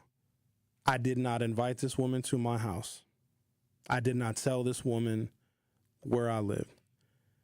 She said she found my address and she wanted to give me some Summerfest tickets because I guess she heard me complaining about not getting any Summerfest tickets. And she said, well, I was just going to leave them in your mailbox, which, here's the thing, she totally could have done that. But she rang the doorbell, and she sat outside for several minutes because I didn't come to the door right away. And I recorded my interaction with her because I had to let her know that is never okay. And I sometimes forget that I'm a public figure and that sometimes people want to have access to me that I don't grant them. The access, listen to me now, because I'm being serious now. I'm not playing with y'all. The access that I give people, to me, is between 9 and 12. Any access you get after that is my choosing. And if I do not give you access to me, you simply don't have it. I don't care how much you like listening to the show. I don't care how entertained you are by it. If I don't give you that access, you do not have it. And so I explained to her, without completely losing my temper, that it was not okay for her to come to my house unexpected and unannounced and to just go and get my address however she got it, that is not okay. And also, before she left, I made it very, very clear to her that that's not a smart thing to do, to go to somebody's house when you are unwanted and uninvited, especially when that human being is armed, because eventually somebody somewhere will go to a house in which they were not invited to, and they will be seen as a threat. I told some people, because I was shook by, and I think she felt comfortable coming to my house, and I'm not going to try and get into this woman's mind as to why she thought that was okay to do. But I think because she had so much ease getting into the radio station and into the studio, she's probably like, hell, I'll just go to his house. I told somebody about that, and I showed them the video footage because I recorded some with my cell phone camera, and I recorded my Ring camera captured a couple minutes of it too, and I posted both videos in the Hughes Views Facebook group. And the friend that I showed this to was like, "Oh, Sherwin, she seems harmless." That ain't the point, and maybe she is. But again, that ain't the point. Don't nobody want anybody coming to their house unannounced and uninvited, especially if it's somebody that you don't know. And I'm real particular about my privacy. So I showed the video to my friend, and my friend was like, "Oh, sure, well, she seems harmless." I said, that ain't the problem. I'm not harmless. If I feel threatened, I'm going to act accordingly. So it has had me rethinking a lot of things, and things that I maybe took for granted or things that I was very unserious about. Now I am serious about those things. I am deadly serious. I am perfectly fine giving access to myself via basically an open phone line, an open text line, and an open YouTube page. Y'all can do whatever you want, say whatever you want, but when I am off of the air the rest of the day, and my privacy belongs to me. So if there was anybody out there and Tory Lowe has dealt with this stuff too. Whenever you are, I guess, a public figure, and then people that listen to you get real life in-person access to you, that is a risk. And I don't got to tell you how crazy this world is. All it takes is one person that's off their rocker to do something that is tragic. And here's the thing. We never know who that one person is, when and how they are going to show up. We never know. And I can't take responsibility for this. This person was uninvited and unwanted during my personal time in my house. And so that's what I want all of us to be mindful of.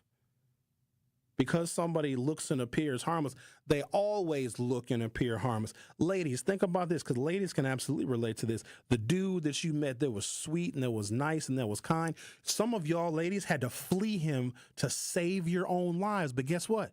It didn't start out that way. And I would never blame you for the crazy behaviors of another, because these people, they always come as a friend. They always come as somebody that just seems harmless. That is a part of their charm. And so I decided to share that with you all, because that is the part of this that you all don't see. Y'all think it's all sweet and it's all fun and it's all games. There's some really, really insane people out there, and they are dangerous. Now, in the years that I've been doing this, situations like what I dealt with last night in my house are few and far between, but that don't matter, because it only takes one instance. It only takes one. You're listening to The Truth with Sherwin Hughes on 101.7 FM. Don't go anywhere. I'll be right back. The Truth with Sherwin Hughes returns after this on 101.7 The Truth app, and 1017thetruth.com. It's the Tsunami Express Car Wash 4th of July sale spectacular. Get 50% off any car wash now through July 6th. That's a long-lasting clean starting at just $5. With free vacuums, mat cleaners, and detailing tools, they make it easy to reset your ride inside and out. No stress, no mess, just a fresh, satisfying clean that fits right into your summer plans. Again, that's 50% off any car wash only through July 6th at Tsunami Express. Find your nearest location at tsunamiexpress.com. Hey everybody, it's Sherwin Hughes, and I got to tell you about one of my absolute favorite places in the city, Mr. B's Privileged Lounge, located on the northwest side of Milwaukee at 8617 West Brown Deer Road. Mr. B's is your go-to destination for comfort food, an incredible drink menu, and live music that keeps the vibes going all night long. So whether you're winding down or if you want to turn up, Mr. B's has the flavor, the energy, and the atmosphere you've been looking for. Mr. B's Privileged Lounge, privileged to serve. What's poppin', Truth Nation? It's your girl Noni Juice with Tamara Castle from Associated Bank, and this is Making Your Money Work. I am so glad to be joined by Tamara Castle, AVP CRA Mortgage Loan Officer at Associated Bank. Today we will be talking more about first-time homebuyers and giving them some tips and some help. So the very first question I want to ask you is, I want to buy a home, right? Yes. Who do I contact first? So you'll contact me through the website, so Associated Bank /TCastle.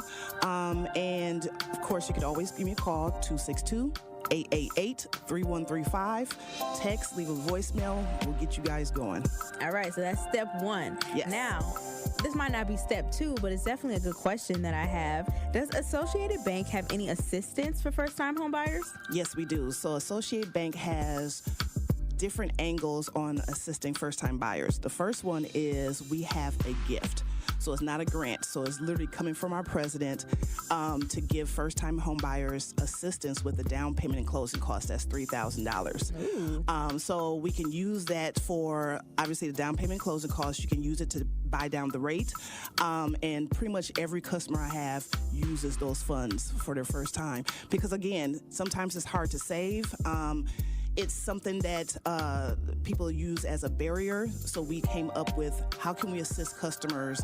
We really can't assist with credit per se, but we can assist with funds. And we don't want funds to stop someone from buying their first house. So we also have another grant called Down Payment Plus. That's $8,000. That can be also layered on top of our $3,000. So a lot of customers get those funds too. We do partner with Housing Resources, which has more funds. So they take care of the home buying education for us, and then we do the mortgage loan, and we connect all those grants together. This has been Making Your Money Work, brought to you by Associated Bank. You are listening to The Truth with Sherwin Hughes on 1017 The Truth, The Truth app, at 1017thetruth.com.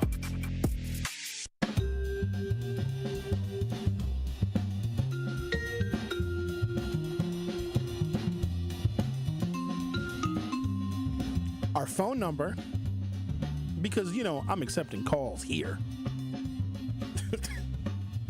I also have dealt with, I just need a whole another set of communicated boundaries. But what's crazy is, like, we'll have a boundary and then somebody else who is intent on us not having any will find it oppressive when we have boundaries. Like, some people get my phone number, which most of the time is fine, whatever. But if I didn't give it to you, depending upon the mood you catch me in, you may get some wrath. And also, here's the one thing that I hate, I got a real big pet peeve with this. If somebody has my phone number and the intention is real specific communication, like professional communication, totally cool, right? Like, oh no, hit me up and we'll discuss this, that, and the other and the details of it. Like, if it's something professional, don't then, unless we have a conversation about that, don't take and use and abuse my phone number for something personal. You know what I'm saying? If you have my phone number with the pretense and the understanding that this is related to a business matter, don't ask me to kick it. Like, if I want to kick it with you, I'll let you know. But if I give you my phone number, I'm giving you my phone number with a level of trust. And that's a boundary thing. And it's crazy because, like, if you correct somebody, if you have a boundary, like, yeah, I don't like this, you can't do this to me, then they get mad at you. You got to get rid of those people. Or they'll try and excuse, oh man, I didn't mean nothing by it. It does not matter what you meant. It is how the other person receives it. And I'm messed up too, right? I had the best of intentions, but that's not how the other person took it. And I got to respect that. And that's something that we need to be mindful of, even in the conversations that we have, because you may mean something in a way that only you understand, or you may be okay with somebody approaching you like that or talking to you like that, but somebody else may not be. And so I'm going to have to stand on my boundaries a little bit firmer. Also know that I got to protect myself, because really ain't nobody else going to do it. And if that means that I got to be a little bit more strict with my boundaries, then that's exactly what I'm going to do. Ain't nobody going to protect me, and that's all right. You know what I mean? You catch me at the wrong time at the crib, I might have that thing on my hip. You know what I mean? I'm going to have that thingamajig. Ricky said he'll protect me. I might need protection from you. Let's talk to Al from Sherman Park. You're on 1017 The Truth. Hey, it's Sherwin. How you doing today? Doing all right. How are you? Good. I actually felt offended for you. Somebody arriving at your house unannounced, especially your place of tranquility. I have never wanted to be famous for that reason, because people are crazy. You never know what their intent is. Like you said, that person who admired you at the beginning may become your deadly stalker. That just scares me to death. And people ask me for my phone number. If I don't feel comfortable, I say, you can have my email address. And one thing I never do is give other people someone else's phone number. I will ask them first if I can give out their phone number. The question that I did have for you, now that that has happened to you, how do you feel about doxing, the political weapon of doxing, trying to intimidate people? I hate it. I've been doxed before. During the George Floyd stuff, because I was doing a YouTube broadcast then, and some conservatives had joined my YouTube broadcast. It actually got worse with the Kyle Rittenhouse situation, because I was giving my thoughts and feelings on Kyle Rittenhouse, and somebody posted my whole address on the internet on a Facebook page, and there was nothing I could do to take it down. I think it's unfair. It is. If you're going to have a disagreement with somebody, then make the disagreement about whatever that topic is. Don't sacrifice somebody's privacy. But people are not, they don't operate fairly nowadays. But also, and I don't like the word F. The F word to me is famous, but I think there are some people that they so seek and crave validation that they dream of being famous. What real famous people don't tell you of how lonely it is, how scary it is, and how people, they don't care about you. Because, you're famous, you can take care of it. That ain't the point. Everybody's a human being, and you got to treat people as such, regardless if they're famous or not. So, yeah, doxing is crap. And they do this thing called squatting now, too, where they'll call the police and say, Benjamin has a dead body in his basement, and a whole damn SWAT team will show up at Ben's house, kick in his door, tear his house apart, and then they find out it's a prank later. That's unfair, too. I do remember, was that during the George Floyd period when that Wauwatosa officer had shot multiple people, had people outside of his house, even so much that they had turned a shotgun on his girlfriend's house with her kids? And so, do you remember that? Oh, yeah. Officer Joseph Mensah, little bit different because I think he killed a 17-year-old kid. Little bit different because at the time I think people are real sensitive to, black people getting shot and killed by cops. So that's a little different. It's still not right to turn a gun on his girlfriend. That ain't right. But I think that situation's a little bit different. That's more than just having an argument with somebody about Kyle Rittenhouse or George Floyd. That was different. Still not fair. Well, I think even a politician deserves their privacy, and I think if you disagree with them, I think you can protest at their workplace or. No, you can go to their houses too, as long as you're not on their property. But being on a sidewalk can be just as unnerving, because what will happen is you'll have a protester that's mad at an elected official, and they'll legally be where they can be. They'll be in the street or they'll be on the sidewalk. But when that elected official's spouse leaves the house, they harass them. So all that stuff is not fair. But I do appreciate your call. Thank you, sir. All right, have a good day. All right, you too. Let's talk to Carolyn. You're on 101.7 The Truth. How are you? I'm fine. How about yourself? Doing all right. What's on your mind? I just want to make one comment about the lady showing up at your house. With that one and stuff, I'll tell you this. Take Miss Carolyn's stance. I don't open the door for anybody.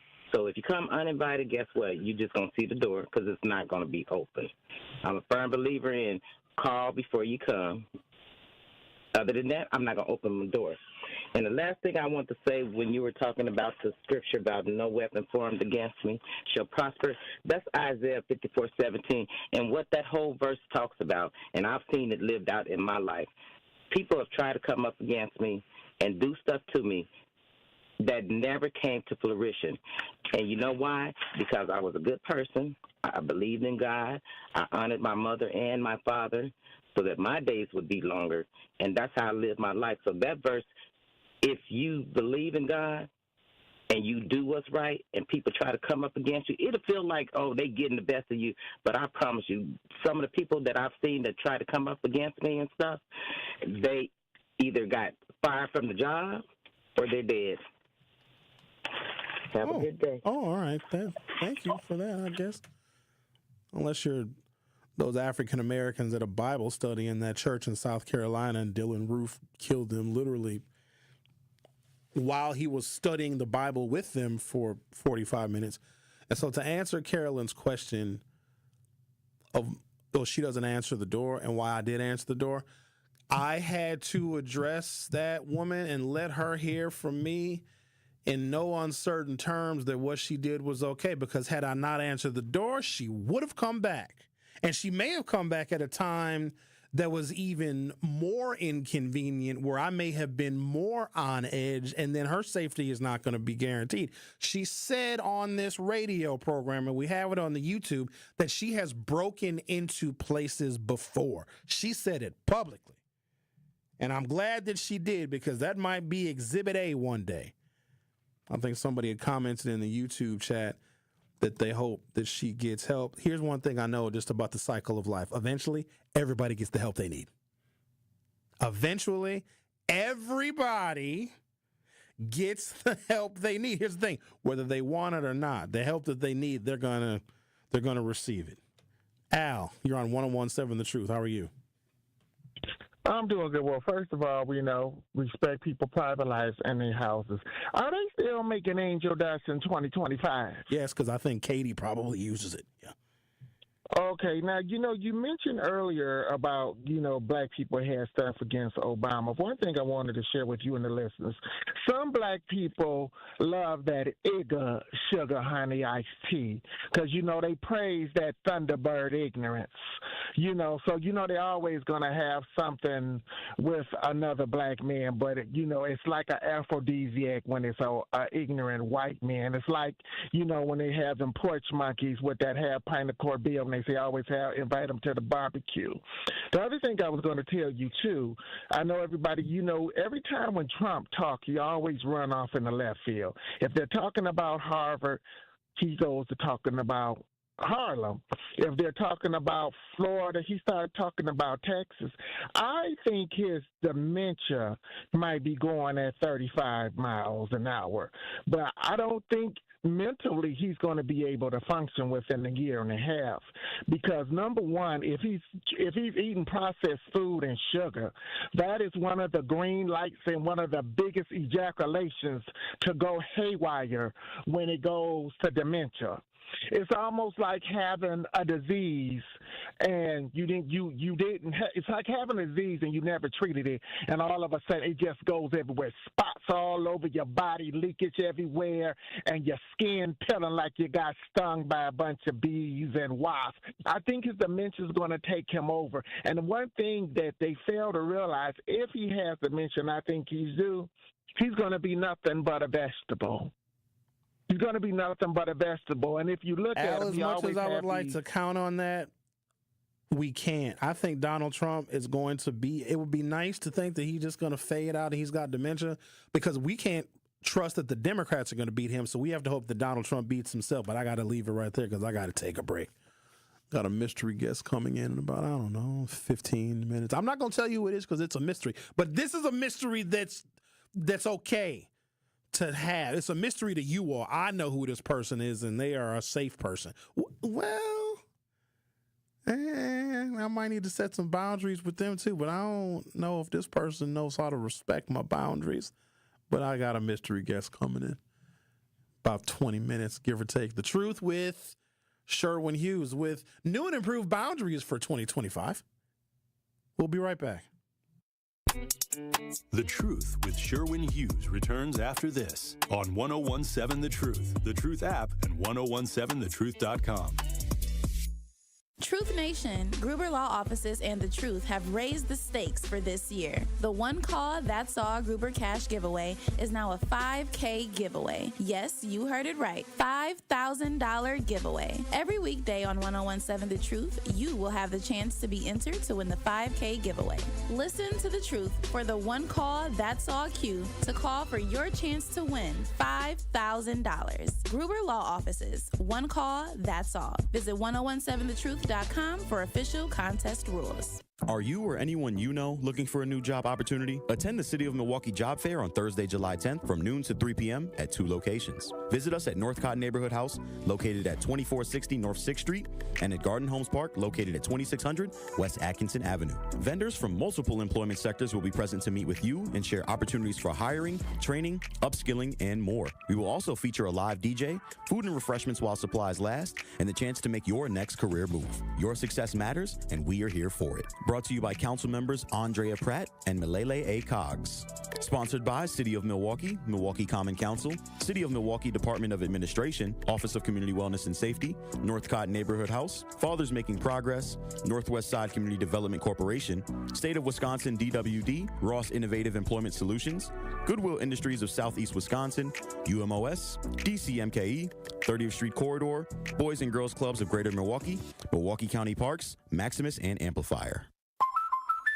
Hey, Drew and Jonathan Scott here. Build a customized renter's policy with American Family Insurance so you can protect your tandem bike on the go. Thief! Oh, he is struggling with that two-seater. Life's better when you're under American Family's roof. Insure carefully, dream fearlessly. Get a quote and find an agent at amfam.com. Some exclusions may apply. Products not available in every state. American Family Mutual Insurance Company, SI and its operating companies. 6000 American Parkway, Madison, Wisconsin.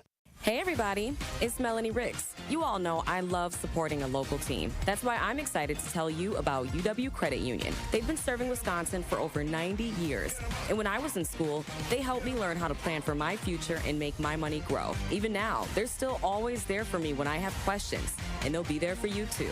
So stop by any of their 13 Milwaukee area branches or visit uwcu.org to become a UW Credit Union member today, like me. Federally insured by NCUA. Join Outreach on Thursday, July 31st from 9 a.m. to 3 p.m. to learn how prenatal care, routine well child visits, and habits that empower parents for healthy pregnancy. Call 414-727-6320 to register today. How much does it cost to talk to Gruber Law Offices after a serious accident? It's free. Yes, free, as in it won't cost you anything to speak with us. There's never a fee until we win your case. Gruber Law Offices. One call, that's all. You are listening to The Truth with Sherwin Hughes on 1017 The Truth, The Truth app, and 1017thetruth.com.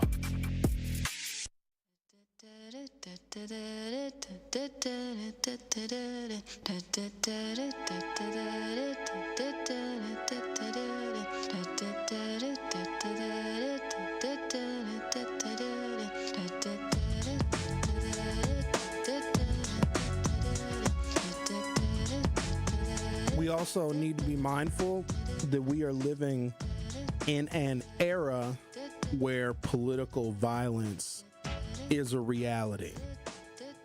There was a period of time in the United States where the majority of political violence came from revolutionary groups on the left side of the political spectrum, so like in the 1960s and the 1970s. Well, now the majority of the political violence is coming from the right side of the political spectrum. And the whataboutism people always want to say, well, the left is committing political violence too. Absolutely, but the left does not have armed militant militia groups that are ready to start a damn civil war. And I don't like when people make that false comparison by saying, well, what about the left-leaning groups? They don't exist.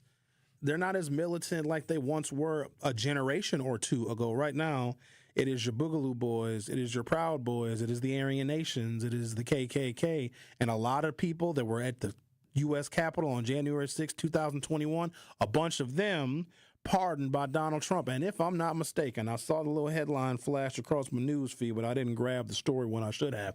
There was a dude that was at the January 6th insurrection at the U.S. Capitol that got pardoned by Trump, and now Trump is like appointing this dude to be like a judge or something. Did you guys see that headline? I see so much stuff, y'all. I gotta like figure out which of the headlines that I'm gonna grab and try and discuss on my program. But that is to say it's a problem is to minimize the issue. You just had two people in Minnesota, a state senator and her husband, killed by one of these right-wing idiots, nut jobs, crazy people. And then two other individuals, an elected official and their spouse, were also injured by that person. You had the guy that had that hit list. It was during Donald Trump's first term. Remember, he had that van, and he had that hit list with Eric Holder on and Hillary Clinton on and a whole bunch of other left-leaning politicians.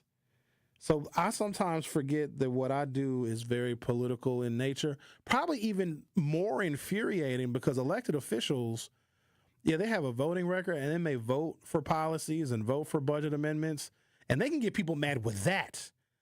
I say stuff, and what I say, if you don't understand the context in which I say it, can probably be more offensive and seem more threatening to some people than an actual politician. And politicians get shot and killed. So I need to be mindful of that too.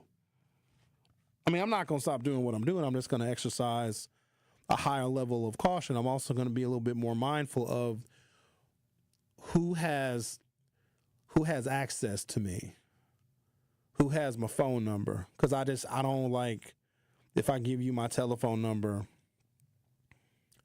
for a specific purpose and then you use it for another. So every now and again, it doesn't really happen as much anymore, but we'll have a caller call in, and they'll talk about maybe an idea that they have or an initiative that they have or a group, an agency, or a nonprofit. It doesn't really happen as often as it used to, at least not at this radio station. And then that person who calls in with that idea, that agency, that nonprofit, or whatever it is, will inspire other people. And then people will call the show and be like, hey, Sherwin, can you give me the phone number of the person that just called? You know, the person that was talking about that agency, that organization, that idea, that nonprofit. I want to get involved. We can't do that. In fact, and it's happened before. I know it happened at another radio station that I worked at actually quite frequently. Because I think that we underestimate the audience. And if somebody says, oh, Sherwin, can you pass my number along to so-and-so? I'm not involved in that because I don't know what that person's intentions are. Unless somebody gives their phone number, and I caution against that too, unless it is a dedicated business phone number, do not give your cell phone number out online. And if you have a business, an agency, or an organization, get another phone. Don't have your primary cell phone also be your business line because you have no idea who you may be giving access to you personally when you just want that person to have access to you business-wise. So you just got to be mindful. And if you have my telephone number for business purposes, don't text me at 2 o'clock in the morning talking about kicking it. Those are very extenuating circumstances to where I would be okay with that. Got to protect myself. I want you guys to protect yourselves too. Just be mindful of the people that you're around. If somebody says something that makes you feel uncomfortable, you got to tell them that. And I want you to watch their reaction because decent people, honest people, understanding people, like, you know what? Oh, I'm sorry. I crossed the line for you. I won't do that again. But then the people that get offended when you tell them that they cross one of your boundaries, run from them. You run away from those people. I believe my mystery guest has arrived. And don't worry, it's a safe mystery guest. I think. We'll take a break. When I come back, when we start hour 3, I will be starting hour 3 with my mystery guest. You are listening to The Truth with Sherwin Hughes on 101.7 FM. Don't go anywhere. Hour 3 starts next. The Truth with Sherwin Hughes returns after this on 101.7 The Truth, The Truth app, and 1017thetruth.com. People need people, whether in Junior Achievements BizTown, where students work together to run a city, or in the real world, where blood donors can help save lives. Join Junior Achievement of Wisconsin University for a mobile blood drive on Tuesday, July 15th from 2 to 6:30 p.m. at JA's headquarters near Highway 100 and Good Hope Road. While you're there, tour Jim's JA BizTown, where students take on real-world roles like CEO, banker, and mayor, learning how communities thrive through teamwork and leadership. Sign up today at wisconsin.ja.org. It is that time of year, Milwaukee, and Summerfest is finally here, and I want you to come and enjoy the world's largest music festival from Thursday through Saturday this week. Many of music's top artists will be coming to Summerfest, and not only can you see great music performances, but you can watch me host Truth to Power live from Summerfest noon to 1. So don't miss out on all the fun, food, and great music at Milwaukee's biggest summer party. Get your tickets now by visiting summerfest.com. That is summerfest.com. Carrie, where's Tori, Lowe, and Dr. Ken at? I'm trying to knock these commercials out. How am I supposed to know, Sherwin? Well, I'm about to do their parts because my impressions are on point anyway. This is Dr. Ken Harris from Truth in the Afternoon, and I want you to download the Truth app in the Google Play Store and Apple Store so you can never miss my show or any of the award-winning 1017 The Truth. Really, Kyle? Sherwin, you are crazy. Sherwin, your impression of me is horrible. Move. Give me my mic. I guess I'll just repeat what Sherwin said. Go to the Google Play Store or Apple Store to download the 1017 The Truth app today so you can take the home of Milwaukee Black Talk with you wherever you are.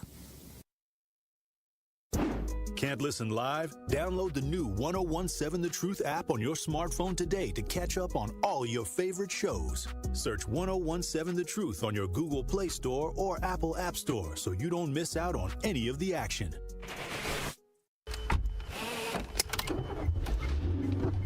Mama, what does the chicken say? Chicken. Oh, okay. And wolf? Oh, a wolf. Ooh! What about the tiny dog? Cat? Owl? Dolphin? What does the turkey say? Whale? Well, so. Do the giraffe. Giraffe, really? Okay. Giraffe. You're not going to get it all right. Just make sure you nail the big stuff, like making sure your kids are buckled correctly in the right seat for their age and size. Get it right. Visit NHTSA.gov/the right seat. Brought to you by the National Highway Traffic Safety Administration and the Ad Council. Milwaukee's Black Talk lives here. You are listening to 1017 FM, 1510 AM WGKB Waukesha and W269DL Milwaukee, a locally owned Good Karma brand station. You are listening to The Truth with Sherwin Hughes on 1017 The Truth, The Truth app, and 1017thetruth.com.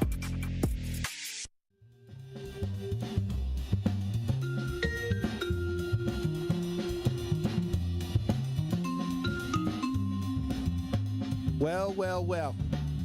First of all, welcome to Hour 3. That's first and foremost. Next is look at my mystery guest. Is the camera on my mystery guest? Yeah, I don't even know if it's a mystery, Denise, because I mentioned when you and I talked about you joining me today, I think I may have made mention a couple of weeks ago. But sometimes people forget, so maybe it is a mystery for some folks. Well, I'm glad to be back. What's going on, Sherwin? Thank you for letting me, again, join you. I was a little frustrated with you, though. That's why I had to take a little break. Last time I was here, you was talking that ish. But it was probably true, whatever. Just because it was ish to you don't mean it wasn't true. You know I'm sensitive. No, you're not. Oh, no, I take that back. You are sensitive, even though you present in a number of ways. And I think it also depends on the company that you were with, how you present. But most of the time you present as just, ironclad and tough as nails and big and bold. But I know you're a little pussycat. So I do got to be sensitive to the fact that you're sensitive. So thank you. If I offended you, I'm so sorry. No, you are not. You were like, see what happens when daddy you were just talking all kind of mess last time I was here in March. This was March. That long ago? Yeah, because I was like, okay. Hey, everybody. Hi, Curly Q. What's up, Vanessa? I'm just engaging with your fans. Oh, they're your fans too, Denise. In fact, I don't have fans. I don't like that word. When you come here, It's about you. No, it's about us. You actually considered even sitting here in the catbird seat. Y'all.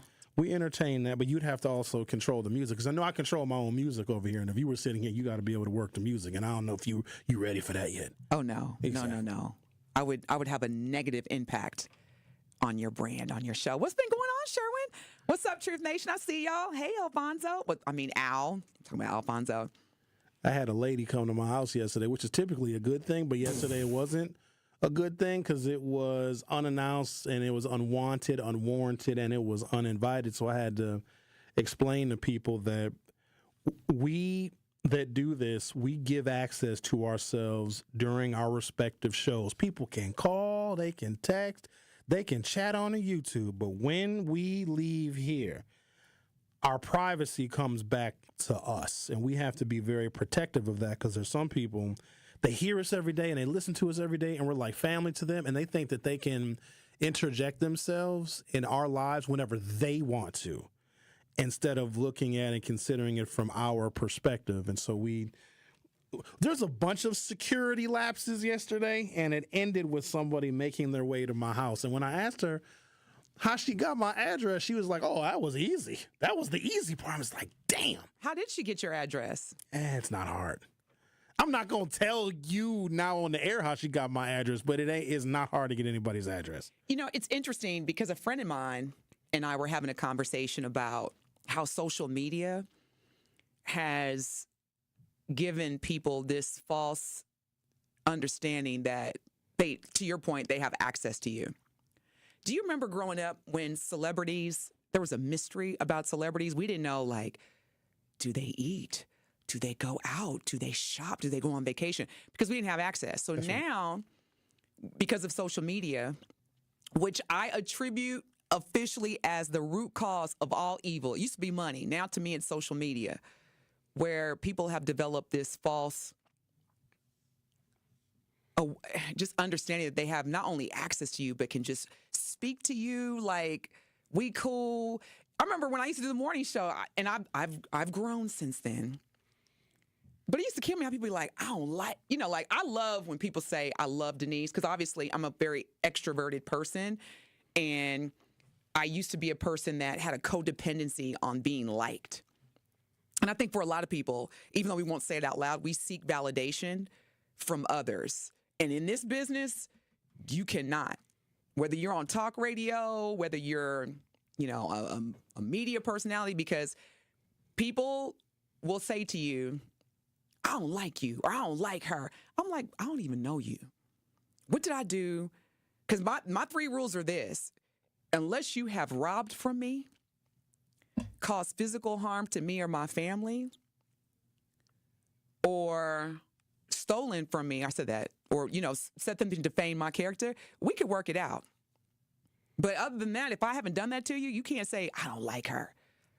You don't know me.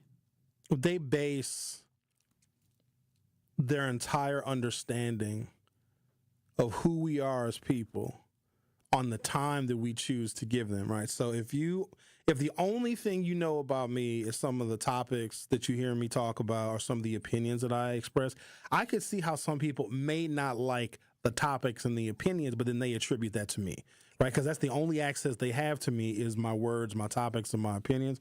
So I get it, but we also have to be mindful of the people that, quote unquote, don't like us because of our topics and our opinions, and how that can turn into something in the real world. Like, you not liking what I say can turn into you not liking me, want to do me physical harm. Now, those situations are rare, but we also have to keep in mind that there is a political nature to Black Talk Radio, and there's political violence all the time in this country. In fact, it's becoming normal. And somebody tried to kill the president of the United States, not once, but twice. You had a state legislator and her spouse get killed in Minnesota, and then 2 other individuals were also harmed. And we have to consider ourselves as a part of that too, because some of the stuff that we say, Denise, can be even more offensive than what a Democrat or a Republican may vote for. And like, their lives are in danger, because we may say stuff to people and we're dismissive of it. There's some people that we say stuff to on the air, they never forget it. And we got to be mindful of how somebody may interpret our words. So I'm going to try and be more careful and cautious. That's a great point. And, you know, not just from, I'll say this, because I don't know if you remember. I called you, I don't know, it's about a year ago, maybe even more than that. And I was so upset because I had received a couple of threats after the Sade Robinson case first opened up. Because my first question was, how did she even get into the bar when she was 19? And I received some very nasty threats on my phone from cowards. You know, they'll call and they'll disguise their voice. But Sherwin, I took that seriously. So I remember when I called you, I mean, you listened and you were supportive. However, you basically said, look, this is the nature of the beast. And unfortunately, it's the reality. And so I had to develop some real thick skin. But I took that seriously. Because they were like, I'm not going to say exactly what they said, but, you know, it was enough to where I was frightened. And you never know which one of those interactions turns into something that actually can be physical. But here's the thing, though. Far more people like you and love you and will protect you, Denise, that don't like you. Because for the most part, people that don't like us and what we do and what we say, they just don't listen. They just go find other stuff to do. But I'm okay with that now. Okay. No, seriously, because when I took the time, I took some time off, and I've been really working on understanding that you don't have to like me. If you like me, that's great. If you don't, that's great too. That's great too. Because at the end of the day, when I have to pay my bills every month, I don't get a discount based on how many people like me. Good point. And as far as you and I, you know, because I know we talk about relationships. Uh-oh. One of the things that is starting to get on my nerves. I got a bone to pick with you, too, in that regard. A serious bone. I've been waiting to pick this bone. You got a bone to pick with me? Yeah. I don't like, you did something. I ain't like it. Okay, well, let's talk about it. And in addition to that, I want to hear from your listeners, too. This whole DMing. Yeah. And then, I don't know if you saw this or not, but LinkedIn is about to add dating as part of, look at Sherwin. One of my best friends in the whole world, former state rep Jason Fields, met his wife on LinkedIn. You better stop. And this was years ago. And so when he told me that he met the woman that he ultimately married on LinkedIn, I was like, word? He was like, Sherwin, think about it. Not only can you see what somebody looks like, you can see what they do, their level of education, their accomplishments, their promotion. I was like, word? Like the stuff you can find out on LinkedIn is like fourth date stuff. And you can just read, boom, you read it all right there. And that's the problem right there. That ain't no problem. We're forget the whole dating, courting women. We're just going to go straight to the DM. I told a guy friend of mine,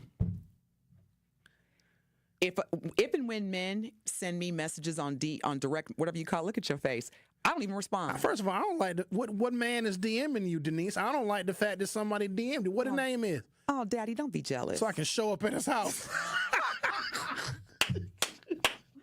Apparently, it's not hard. No. Well, you live in 47 different cities, so ain't no telling where they're going to catch you at. Good luck. And, you know, again, I live in Texas, so it's a little bit different in Tejas. Yeah, it is. You come knocking on somebody's doors, you show up. Yeah, they'll leave you where they find you. There's two steps in the state of Texas that you got to take. One. Two, yeah. And then two, hello, coroner's office. Need you to come on pick up this. All right, we'll be there when we get there. It's our third one in your neighborhood this week. We'll be there in a couple hours. You think, Sherwin, you already know. Y'all think I'm playing. Texas does not play. I remember I showed my CCW when I first moved to Texas about 3 years ago. And they said, what's a CCW? I was like, it's a concealed carry weapon license. I'm licensed in the state of Wisconsin. You don't need that here in Texas. You can literally walk in the mall. Let me stop. It's just different. No, people know. There's only a few. Well, in the Southwest and in certain parts of the South, you don't need an actual permit. Buying a gun allows you to carry concealed. Wisconsin is a little bit different because we are more ruled, or at least we used to be, by left-leaning anti-gun politics. In fact, us and Illinois were the last two states in the country to even get concealed carry legislation. So we're a little bit more strict here, but down in the South and in like Arizona, New Mexico, Nevada, you can just walk around with a damn shotgun as a necklace. So I'm going to take a break, Denise. When we come back, I'm going to pick a bone with you because I seen some. I didn't like it. Okay. In fact, I'm a little offended. I thought about even canceling this little visit. Yeah, I didn't like what I seen. Well, y'all, I can't wait. I'm tuned in too. I want to see what this bone is. I want to hear what this bone is that Sherwin has to pick with me. I'm sorry. No, you're not. You know, I never mean to do anything to hurt you. When you were doing what you were doing, you were so sincere. Like, you meant it. Oh! I seen it in your eyes. Oh, my goodness. Yeah. What did I do? Okay. Yeah, we're going to tell you in a second. You were listening to The Truth with a slightly offended Sherwin Hughes and my special mystery guest, Denise Thomas, is in studio. Don't go anywhere. We'll be right back. The Truth with Sherwin Hughes returns after this on 1017 The Truth app, and 1017thetruth.com. Summerfest is back, and the award-winning 1017 The Truth has got you covered. With free tickets, Truth Nation, to the world's largest outdoor festival. Tune into The Truth all week and listen for your cue to call and a chance to win an 18-pack of tickets to Summerfest. Benjamin, I know you lying. No, Juice, you heard that right. It's an 18-pack of tickets so your friends and family can enjoy Summerfest on us. So stay tapped into The Truth so you do not miss your chance to enjoy the biggest party on the lakefront. Summerfest is presented by our founding partner, American Family Insurance. Are you or anyone you know looking for a new job opportunity? Attend the City of Milwaukee Job Fair on Thursday, July 10th from noon to 3 p.m. at 2 locations. Visit us at Northcott Neighborhood House, located at 2460 North 6th Street, and at Garden Homes Park, located at 2600 West Atkinson Avenue. Vendors from multiple employment sectors will be present to meet with you and share opportunities for hiring, training, upskilling, and more. We will also feature a live DJ, food and refreshments while supplies last, and the chance to make your next career move. Your success matters, and we are here for it. Brought to you by council members Andrea Pratt and Malele A. Coggs. Sponsored by City of Milwaukee, Milwaukee Common Council, City of Milwaukee Department of Administration, Office of Community Wellness and Safety, Northcott Neighborhood House, Fathers Making Progress, Northwest Side Community Development Corporation, State of Wisconsin DWD, Ross Innovative Employment Solutions, Goodwill Industries of Southeast Wisconsin, UMOS, DCMKE, 30th Street Corridor, Boys and Girls Clubs of Greater Milwaukee, Milwaukee County Parks, Maximus, and Amplifier. Hey everybody, it's Sherwin Hughes, and I got to tell you about one of my absolute favorite places in the city, Mr. B's Privileged Lounge, located on the northwest side of Milwaukee at 8617 West Brown Deer Road. Mr. B's is your go-to destination for comfort food, an incredible drink menu, and live music that keeps the vibes going all night long. So whether you're winding down or if you want to turn up, Mr. B's has the flavor, the energy, and the atmosphere you've been looking for. Mr. B's Privileged Lounge, privileged to serve. Ready to buy your first house, move into your forever home, or simply refinance? At Associated Bank, they've got you. With the right lending plan and guidance, you can achieve your dreams. Your financial goals are closer than you think, and Associated Bank is excited to help you reach them. Learn more at associatedbank.com/lending or ask a banker for details. Subject to credit approval, member FDIC, equal housing lender. Join Outreach on Thursday, July 31st from 9 a.m. to 3 p.m. to learn how prenatal care, routine well child visits, and habits that empower parents for healthy pregnancy. Call 414-727-6320 to register today. When you're high, you feel different. Pretty obvious, right? You think different, talk different, but if you feel different, you drive different. So if you're high, just don't drive. Brought to you by NHTSA and the Ad Council. You are listening to The Truth with Sherwin Hughes on 1017 The Truth app, and 1017thetruth.com.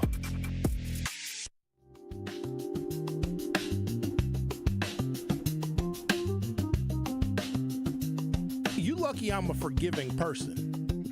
I got a forgiving heart, because what I witnessed on that particular day, and of all days too, it was the day in which I was supposed to be feeling love and peace and harmony, and I was hot, I'll admit it. You are hot, Sherwin. Denise, stop trying to flatter me. We'll get to that in a second. You flattering me.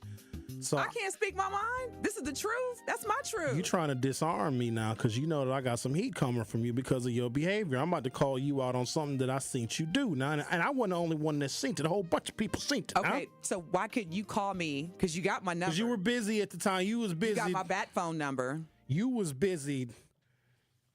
That's being friendly. I'm a friendly person. You're a little too friendly.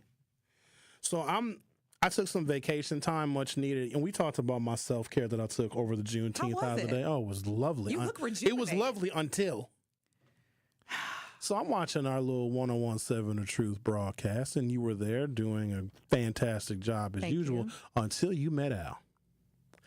You was just a hugging and rubbing and just complimenting and touching and sniffing and really, Ricky, and feeling. Really, Ricky? Oh, Al, you gonna underscore? You're so handsome. He Al, is. You didn't have to be all huggy and touchy in front of the YouTube camera. I'm sorry. You represent the both of us now. You right. Well, let me tell you the other issue I have with Al. Okay. I did something else. You probably did. Vanessa said hugging and rubbing. We sure were. Al's a good hugger too. Why? Did I hear that out loud? Dang. I did a bartender event at Blue back in January, and I invited one of my female friends there. She came by herself just to come and support. No, he said one of my female friends. That's in all right. front of me. I got female. You got male friends too. And so she's sitting by herself. Next thing I know, because I'm busy, I'm bartending, I'm pouring up the drinks, trying to raise money for Axe Housing. Next thing I know, Al is chatting her up, and she just a giggle and cooing and giggling and laughing again. And so whatever. That's that Al effect. The event ended, and then she and I went to go get something to eat. And guess what? The first damn thing she said to me is, "We on our way to get something to eat." Sherwin, that Al is really nice. He's really special. I ain't saying nothing to her the whole car ride. No, damn. Why would you get mad because she said that? Al taking all your gals? Al? Here's the thing with Al. He could take a husband too. That's the problem. crazy. He's a double-edged sword now. But when I seen Denise, just oh my God, Al, come here, give me some more sugar. Did you get in your feelings?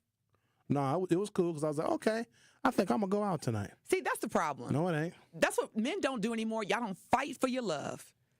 You could have been like, Al, get your hands off my baby mama. See, y'all don't do that no more. I shouldn't have to do that, Denise. I expect you should. that when I am not around, that you are acting in a way that is not going to diminish my masculinity.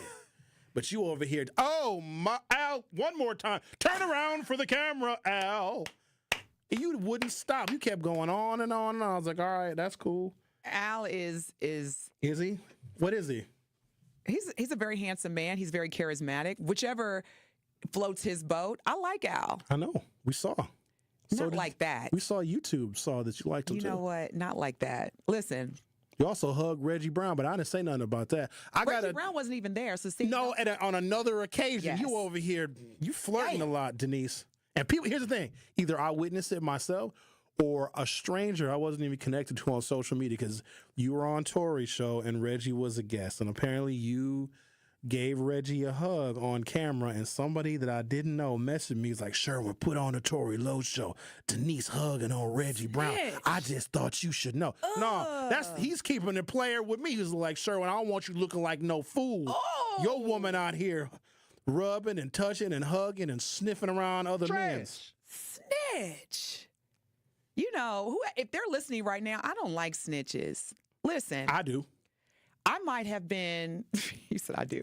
I might have been like, you know what? Sherwin hasn't been giving me enough attention, so I'm going to go out here and ruffle his feathers. You're not supposed to do that. And you're supposed to be like, hey, Reggie, get off my woman. Y'all don't do that anymore. Fight for your love. Remember the 5 heartbeats? Every night I got to fight for my love. Y'all don't fight anymore. Y'all be like, I'll just go online and search for my next woman. You're like Nino Brown. Remember that scene? I can't repeat it. Yeah, I know exactly what scene. Cancel her, I'll find me another one. That ain't what he said, but so men, y'all just do not fight anymore. It's like, oh, she's out here hugging and sniffing on somebody else. So I'm just going to go on Instagram or Facebook or whatever and find me a new one.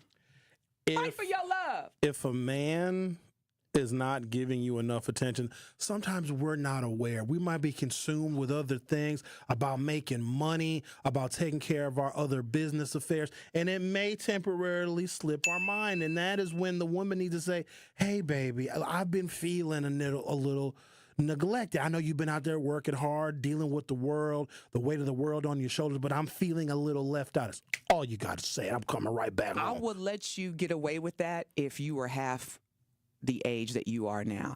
This is what I get tired of. I get tired of men saying, well, you know, we don't know. Men we don't know. You want us to read your minds, Denise. You know now? You old enough to know better? Come on now, you've dated women like a significant number of women. Denise, hey, hold on now. From all over the world. Wait a second now. All types of ethnicities. Relax. Nationalities. Stop it. Different area codes. Hey, thank you. So you can't tell me that you don't know at your age and based on how many women you've dated. I will not accept that. But all women are different, and different women have different expectations on us, on what we are expected to know. Because a woman feels something and she feels it deeply, some of y'all think that if you're truly connected to a partner, oh, he's gonna feel it too. Men are analytical. If I ask you how you're doing, Denise, and you tell me you're fine, I'm actually inclined to believe that you're fine. Because if you ask me how I'm doing, I'm saying I'm fine. I really am. So we sometimes don't have the necessary energy and bandwidth to decipher what your fine means. So you telling me that you come home and you walk in the door, hey, DT. Hey, Sherwin. How you doing? Fine. You're going to interpret that as, oh, she's fine. I also would expect a woman as smart and as intelligent as you to use your words to communicate to me if something is wrong, because you have no shortage of thoughts, Denise, on things that you feel deeply about. But at that moment, I got to start playing detective. No, if something is going on, because I just would want the same respect. If I got something going on, I'm not going to just be like, oh, and then do a bunch of sighing and expect you to ask me what's wrong. I'm going to be like, hey, this is what's going on. Now, I will say this, and this is 100% the truth. If you and I lived together, and you came home, even though I may have had a bad day, as a black woman dating a black man, and this is something that I've had to learn, I have to be your peace. It doesn't mean that I can't be human and have a bad day as well. But when you enter our home, our sanctuary, our place of serenity, that has to be the first thing you experience from me. So when you come in the house, one thing that I'm going to do is listen, lean in, ask you, what you need. And then as you begin to wind down and re-enter the kingdom, then I can get into being the vulnerable queen and start to share. But that's very important to me, because I think a lot of times black women, because we go through so much as well, and we wonder why a lot of times men, and let me be clear, black women, there's nothing that I'm saying that we need to change about ourselves, because when I hear black men say, white women, they're so softer, and well, I guess they would be. I guess they would be. Not all of them. Some of it's. That's a whole nother topic. It is, but like earlier you said, and you were being tongue in cheek when you said it. Oh, sure, when you got to fight for your love, I get it, and I know what you mean by that. But also, fighting ain't peace, right? If I got to fight, oh, sure, when you should have fought for. If I have to fight, all my life I had to fight. If I have to fight, then that's not peaceful. So I don't want to have to fight to show and to illustrate my concern for how my woman may be acting. Ooh, that was mean. Somebody said, who would take... See, that's what I'm talking about. Muhammad said, who would take any advice from a bald, blonde man talking about me? See, that's not nice. But see, a year ago, I would have got offended. But you're not supposed... You don't read those, Denise. Oh, I'm sorry. Well, who said that? It's okay. Okay. Now you got laughter emojis coming up. Because here's the thing. I know I'm fine. Exactly. I know I look good. Don't nobody need to tell And the person that said that, they probably couldn't even run around the block. I ran 3 miles this morning before I took my flight. I'm a healthy woman. Hey, without nobody chasing you, you ran like on purpose? I just came back from Colorado. I was in Vail, Aspen, and Black Lake Ranch, and I... With who? What was you doing? Who'd you go out there with? I'm serious. Who did you? Who were you? A friend of mine. Ooh. Hold on, wait now. A friend? Do I know him? No. You don't know them. You don't know this friend. What's their name? I'm not going to say their name on air. Are you keeping them private? Did you post pictures? Person. Did you take pictures out there and put it on your social media? I mean, Colorado was beautiful. Oh, I'll show you the pictures. It was just I want to see who's in them. I've seen Colorado before. It looked the same. I'll show you the pictures. Okay. Who was in the pictures? And for a blonde man, I didn't have to come. I didn't have to do nothing. They arranged everything. Lisa, you're on 101.7 The Truth. Lisa. Lisa! Yes, I'm sorry. Good morning. You know, I'm looking at my TV and I'm on the phone and I'm like, okay, when did the news come on? I'm listening to Al. So it's a delay there. It's a delay. Are you on Not YouTube? my fault.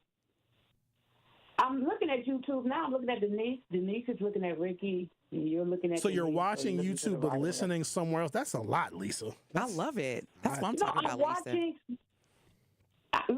I'm watching. I watch YouTube on TV. Okay, I don't listen to you on the phone, but I'm getting ready to go. So that's why I called in, because I can't call in on my TV. I don't know. I might can. I can call in my refrigerator. Get to the point. Land the plane, Lisa. Oh, you Sherwin, I forgot. Like I said, when Denise came on, before Denise came on, you were talking about inviting people in. But you know what, Sherwin, to some people, like, you famous. To some people, you First are. of all, you must have misheard what I said. Ain't nobody really invited unless you get a written invitation from me. Ain't nobody invited. You know especially you. Lisa, you're invited. Oh, God. You're invited, Lisa. Thank you. You'll invite her, but then you can go Sherwin back to loves Texas you. or go to Colorado. We're going to have that Colorado discussion. You over here gallivanting around. Beautiful, isn't it, Denise? Colorado, beautiful, isn't it, Denise? Oh, my gosh. Go there in the I did not wintertime. want to leave. I Oh, my spent God. 8 days. It was wonderful. Oh, Y'all spent 8 days. gorgeous, it's gorgeous. Did you have separate rooms? Oh, my goodness. What are we doing No, where right did you? now? So you didn't. You had the same room because if you had I separate didn't rooms, say anything. it sounded like a vacation. It was like a retreat, Lisa. It was a retreat, Ricky. Right. It was a retreat. It's It was a okay. retreat. It's okay, Sherwin. It's okay. She can be with another guy. It's I okay, can go on a okay? retreat too now. I'll go on a retreat. He goes on retreats And all I'm the time. quite sure if Denise asks you if you went with a woman, which you probably won't, and if you did, she ain't going to be asking you 10,418 questions. Yes, Did you Did go she out to eat would. dinner together? Did you do that? Yep. Oh, you think she would? I know she would. I would, Lisa, but here's the thing. I'm just waiting on Sherwin to invite me on a retreat. So what? Your second retreat of the month? Another. You know what? Men, y'all kill me. Y'all date Lisa. Don't pay attention. Listen, ladies, those that are single like me, you better not date one guy at a time. You better not. Said date them all.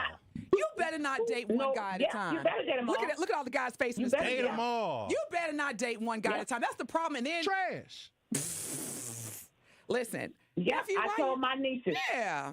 I told my nieces, you date Monday, Tuesday, Wednesday, Thursday, Friday, Saturday, and you take Sunday off. Look at me, Lisa. You I'm over here always have snapping. somebody to kick it with. Give Lisa the mic. Always. Say it one more time, Period. Lisa, for the people in the back. You young woman. You go out. You date somebody Monday, Tuesday, Wednesday, Thursday, Friday, Saturday, and Sunday's your day off. Because you know what? If you go out on Monday and that dude that's supposed to take you out on Monday and he failed, guess what? You got a backup plan. You always have a backup plan. I know that's right, Lisa. I'm not saying, be involved with them sexually, but you kick it with them. Always do something. Guys are entertaining. They know what a good munchies is. They know what the bars is. It's just good conversation. Ain't nothing wrong with being friends. Look at Sherwin. What's wrong with y'all? Lisa, ain't nobody trying to date no one body. You are This ain't the schooling. 40s and 30s and 40s and 50s. You better get real. I love it. She get to pick. It's an open field. She get to pick any, mini, mighty, mo. Because here's the thing, Lisa. This is what kind of Joe. Here's the Itty, bitty, mighty ho. Here's the thing, Lisa, that I tell my younger girlfriends that are coming up. Here's what I tell them. You worried about whether or not he's going to text you back, and what you should be letting him know is that if you text me, fine. If you don't, because I got somebody else I got about 3 or 4 that are already texting me. So if you're not, it's okay. If he's not calling you back, ladies, you should already have 2 or 3.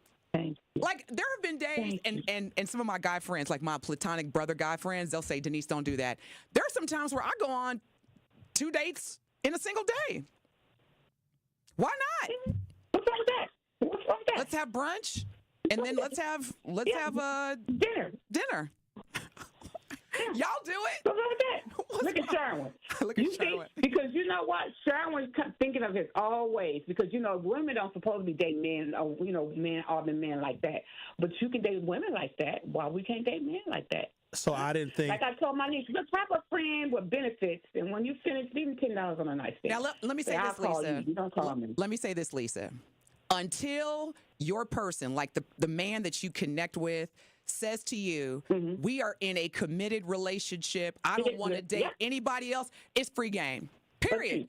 I'll be 50 years old in less than 6 months. If no man is saying, Denise, like Sherwin, he should have been said, you are my woman. You better not be out here in these streets because I'm going to get him, and then you and I are going to have some issues when we get home. Sherwin has never said that. Sherwin wants Denise when Sherwin wants Denise. And that's cool. See, you but said, just know that you DT, said when, yeah, but you said when we get home. See, Sherwin don't want to take you home. Sherwin just want to, if you do come on, you want to only going to come over for about an hour or two. Then you go home after that. Not that long. Sherwin don't want to live in love. Right. Yeah, he don't want you guys that. done? He wants somebody that he can, You done? You know what, Denise? Denise and I got some stuff we need to address, Lisa. We do thank you for calling, but Denise and I are going to have I didn't think it was going to come to this, Denise. Watch this. But I'm going to need to see your phone before you leave. I'll let you see my phone. Sherwin, let me ask you this. Are you ready to tell, whether it's me or any woman in your life, that you're ready to be a committed man to just me or them or her? Are you ready as of right now? Watch this, ladies. Hell no. Oh, I thought that was you. That was somebody. The truth with Sherwin Hughes. Ladies, y'all gonna get enough of giving that one man who got 15 girlfriends. Oh my God, he hasn't texted me back. Guess why? Because he's with his other girl, and you should be with your other man. I'm gonna explain it. I'm gonna explain the double standard that women think that, until he says I'm the only one, until he commits, I can go and gallivant all around. We're gonna take a break, Denise. Okay. We're gonna keep it together during the break. And I'm gonna come back and actually, no, I don't, because I may not give it back to you. Okay. See, I like it when you demonstrate that you care and you're getting in your, but I just need you to say, Denise, don't let me catch you out here in these streets with no man, because you mine. And then that's when I'll start getting the bills transferred, and I'll start getting my forwarding address fit. Mm-hmm. Sure. Because here's the other problem: while I have your phone and it rings, I'm gonna answer it. You know how it is when you answer a woman's phone when it rings, you get extra deep voice. Hello, who this is? So I don't know if I want to put that whoever that little boy is calling you. I have no problem with you answering my phone. Like, you damn right you don't. And he's not either, because neither one of y'all have said you are mine. We are committed. So both of y'all just be having a conversation. Damn. I don't know him, do I? No. I mean, wait a minute. There's no one to know, Sherwin. There's no one to know. Y'all be lying. You're important to me. That's all that matters. The Truth with Sherwin Hughes on 101.7 FM. We'll be right back. The Truth with Sherwin Hughes returns after this on 101.7 The Truth app, and 1017thetruth.com. Summer in Milwaukee is nonstop. Festivals, live music, and fresh city vibes fill the season you already know. From world-famous cultural celebrations to hidden gem street fairs, every neighborhood is a stage, alive with handcrafted traditions, homegrown talent, and world-class entertainment. Music, flavor, culture. Whenever you visit, the Cream City is ready to celebrate. This summer, don't just visit. Make sure you experience Milwaukee, the city of festivals. Need to look your best for a special occasion? You need the $100 hookup. This incredible deal includes a marvelous suit, shirt, and tie, all for $100. Only at Nick Cavani's, home of the $100 hookup. And that isn't limited to some standard stock suit. You'll be pleased by the top quality and variety of fashion offered at Nick Cavani's. No matter the occasion, maybe you're just ready for a fresh, new stylish look. Get hooked up today at Nick Cavani's in Mayfair Mall and at nickcavani's.com.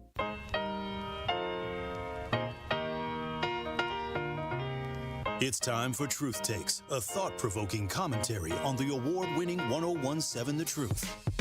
Here is Tory Lowe with his truth. As I reflect on my journey, I'm reminded of God's blessings and guidance. I've been fortunate enough to accomplish some remarkable feats, including walking 750 miles from Milwaukee to Washington, D.C. in honor of the Civil Rights Movement. I also walked against violence from Milwaukee to Chicago and back for 7 consecutive years. My feet are still recovering, but my spirit remains strong. I've been privileged to advocate for victims of police brutality, search for missing persons, and participate in numerous protests. Last year, I was honored to visit the White House with my colleagues from 1017 The Truth to discuss pressing issues in the black community with the Biden administration. Throughout my broadcasting career, I've received several First Place Wisconsin Broadcast Association awards for the Tory Lowe Show. I've also had the opportunity to be part of ESPN 94.5's Packer pregame show at Lambeau Field. As I look back, I am grateful for the incredible journey. Salute to my brothers and sisters on the front lines. And thank you for your tireless efforts and dedication. We're in this together, and I could not have done anything without the love and support of my community. I want to remind you to keep pushing forward, stay vigilant, keep your head on a swivel. Green don't always mean go, and look both ways before you cross the street. And always look out for one another. In 2025, we still got a lot of work to do.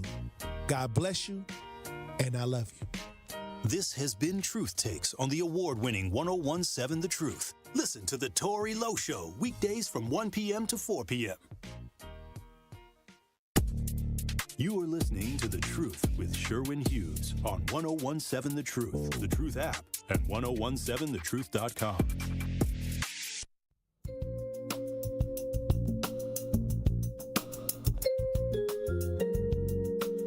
She showed me her phone, and she showed me the pictures of this dude that she was in Colorado with. And you didn't have to show me that last picture. He ain't got no shirt on. Why you gotta have a six pack?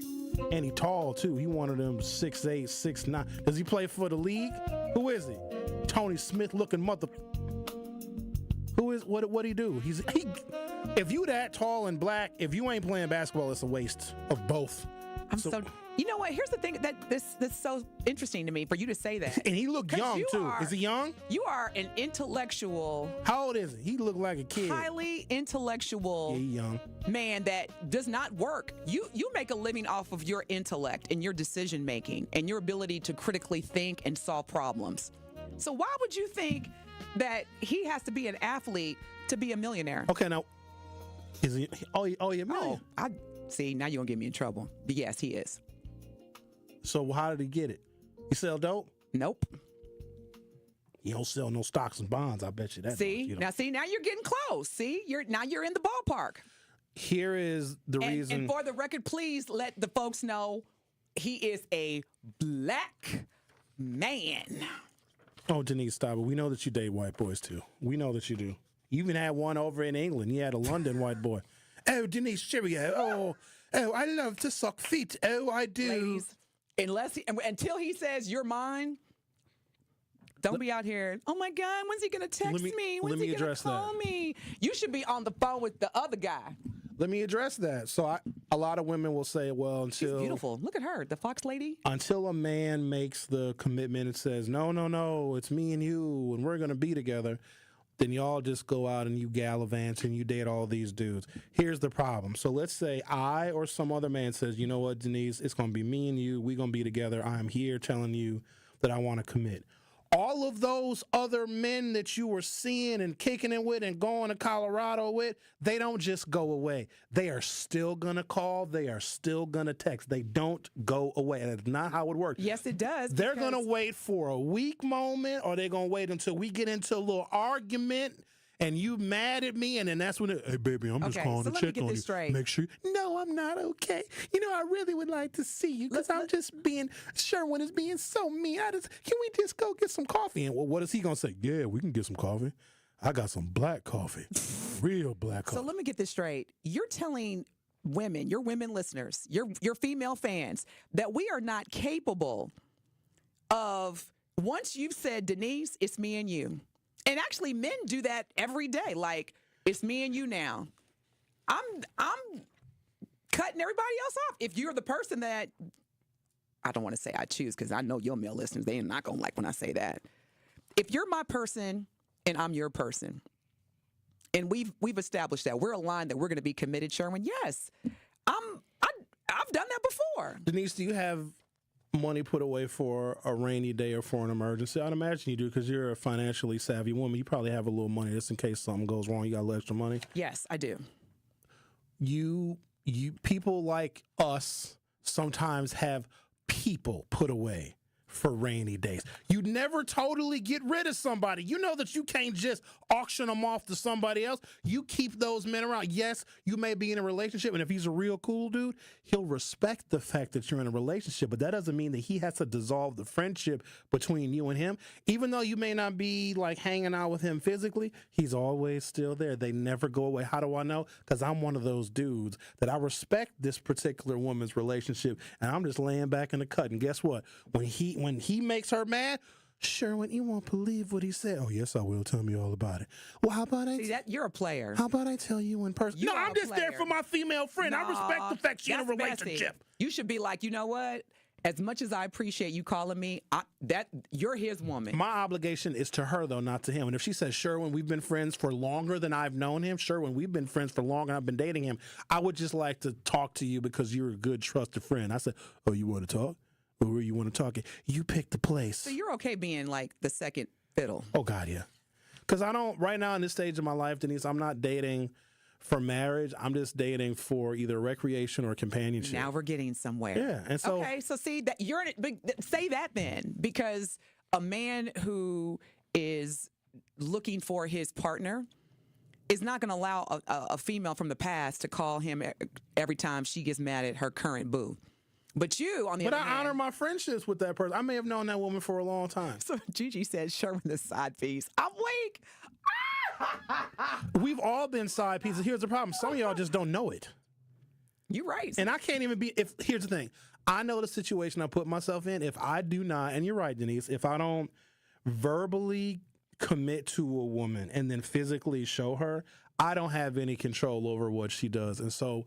I prefer the route of less resistance and not because what is required of me, if I make her get rid of all her little boy toys and all her little vacation Negroes, right, then the responsibility on me might be more than I have bandwidth for, right? So I'm very intentional when I'm not making that commitment because if I'm taking the place of all her other little fellas that she hanging out with, that might be more responsibility than I can bear. So there you have it. Yeah. There you have it, ladies and gentlemen. But I still don't like see. He had his shirt off in that picture. Oh, my God. So guess what? In the picture you didn't show me, your shirt was off. Do not listen to Sherwin. He is... Stop. Would you stop? You think that... Why are you doing this? They're going to think what you're saying is... Hold on now. I would never lie to my listeners, and they know that. You showed me a picture, you had no shirt on. Oh, my gosh. I did not. Sherwin, why are you doing this? Here, let me see the phone. Never again. So you messed up. Let me see the phone. I'm not even mad at you about it. Ain't nothing wrong with that. That's cool. You was out there living your best life. Because here's the thing. When you're in the moment, you live in the moment. Listen. It didn't look particularly warm out there, so I wonder why the brother's shirt, you probably made him take his shirt off. Oh, my gosh. Listen. Ain't nothing wrong with it. If a guy asks me out and there's an attraction. Shirt not required?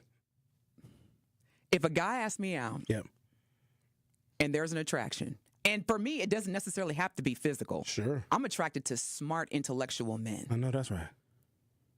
Everything else is a bonus. Then I'll go out with you. A matter of fact. What happens at the end of the night?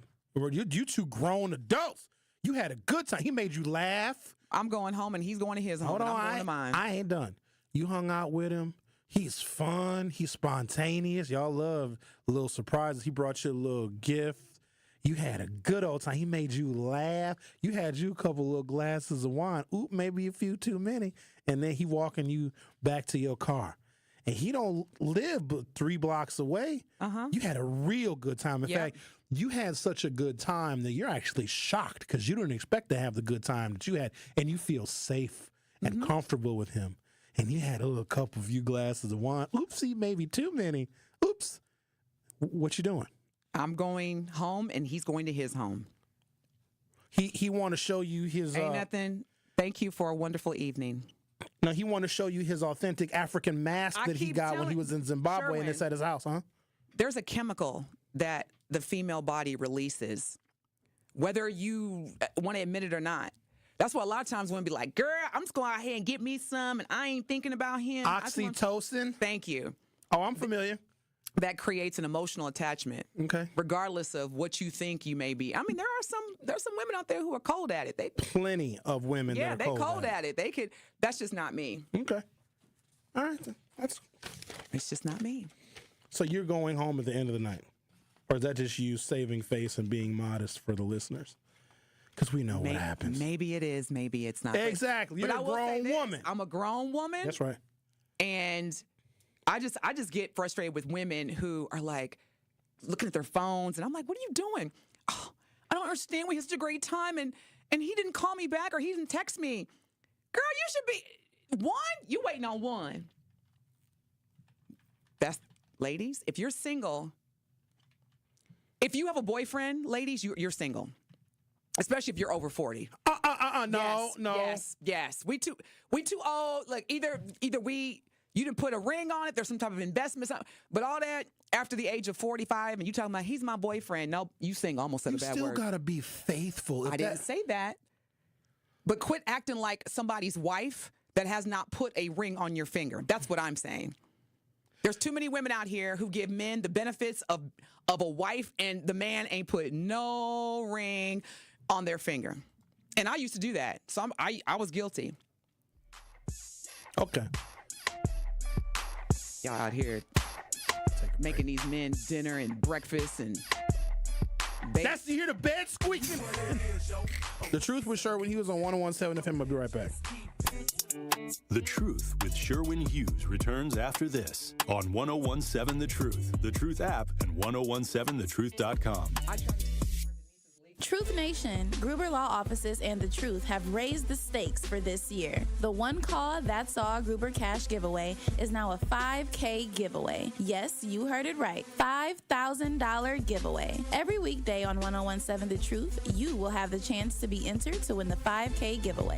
Listen to The Truth for the One Call That's All cue to call for your chance to win $5,000. Gruber Law Offices, One Call That's All. Visit 1017thetruth.com for official contest rules. This is your Planned Parenthood Advocates of Wisconsin Minute. So Black women's leadership needs to be prioritized. That means a whole lot of things, but it includes a message for white women, which would be, it'll be wise for you to take our lead. We've already demonstrated everything there is to the world about who we are. We shouldn't have to keep doing that over and over again. The reality is that there are times when we got to muster up the energy to do some things we don't want to do. But I don't want that to be commonplace for me, and I certainly don't want it to be commonplace for other Black women. There's often this message that we need to stay strong because there are people depending on it. No, we need ourselves. Yeah, you can't, what do they say? You can't pour from an empty cup? Yes. And I even am hearing people say a lot more, you shouldn't pour from your cup at all until it overflows. And it's the overflow that you give. You keep the full cup for yourself. This has been your Planned Parenthood Advocates of Wisconsin Minute. Ready to buy your first house, move into your forever home, or simply refinance? At Associated Bank, they've got you. With the right lending plan and guidance, you can achieve your dreams. Your financial goals are closer than you think, and Associated Bank is excited to help you reach them. Learn more at associatedbank.com/lending or ask a banker for details. Subject to credit approval, member FDIC, equal housing lender. How much does it cost to talk to Gruber Law Offices after a serious crash? It's free. Yes, free. As in, it won't cost you anything to speak with us. Not sure if you have a case? Call our team at Gruber Law Offices today. Your first call and your first consultation are always free. And you'll never pay us a fee until we win your case. If you've been seriously injured, call Gruber Law Offices. One call, that's all. It's your girl Noni Juice for Sweet Talks. Self-love isn't selfish. Feeling confident improves all aspects of your character, and no one understands that quite like Sweet Talks in Menominee Falls. Step into their judgment-free zone, where a staff of registered nurse injectors leads the way, recommending Botox, Dysport, or Daxify. Sweet Talks goes beyond injectables, though. They offer facials, lasers, medical weight loss, hormone therapy, and more. See why you'll want to join thousands of loyal patients at sweettalks.com. You are listening to The Truth with Sherwin Hughes on 1017 The Truth app, and 1017thetruth.com.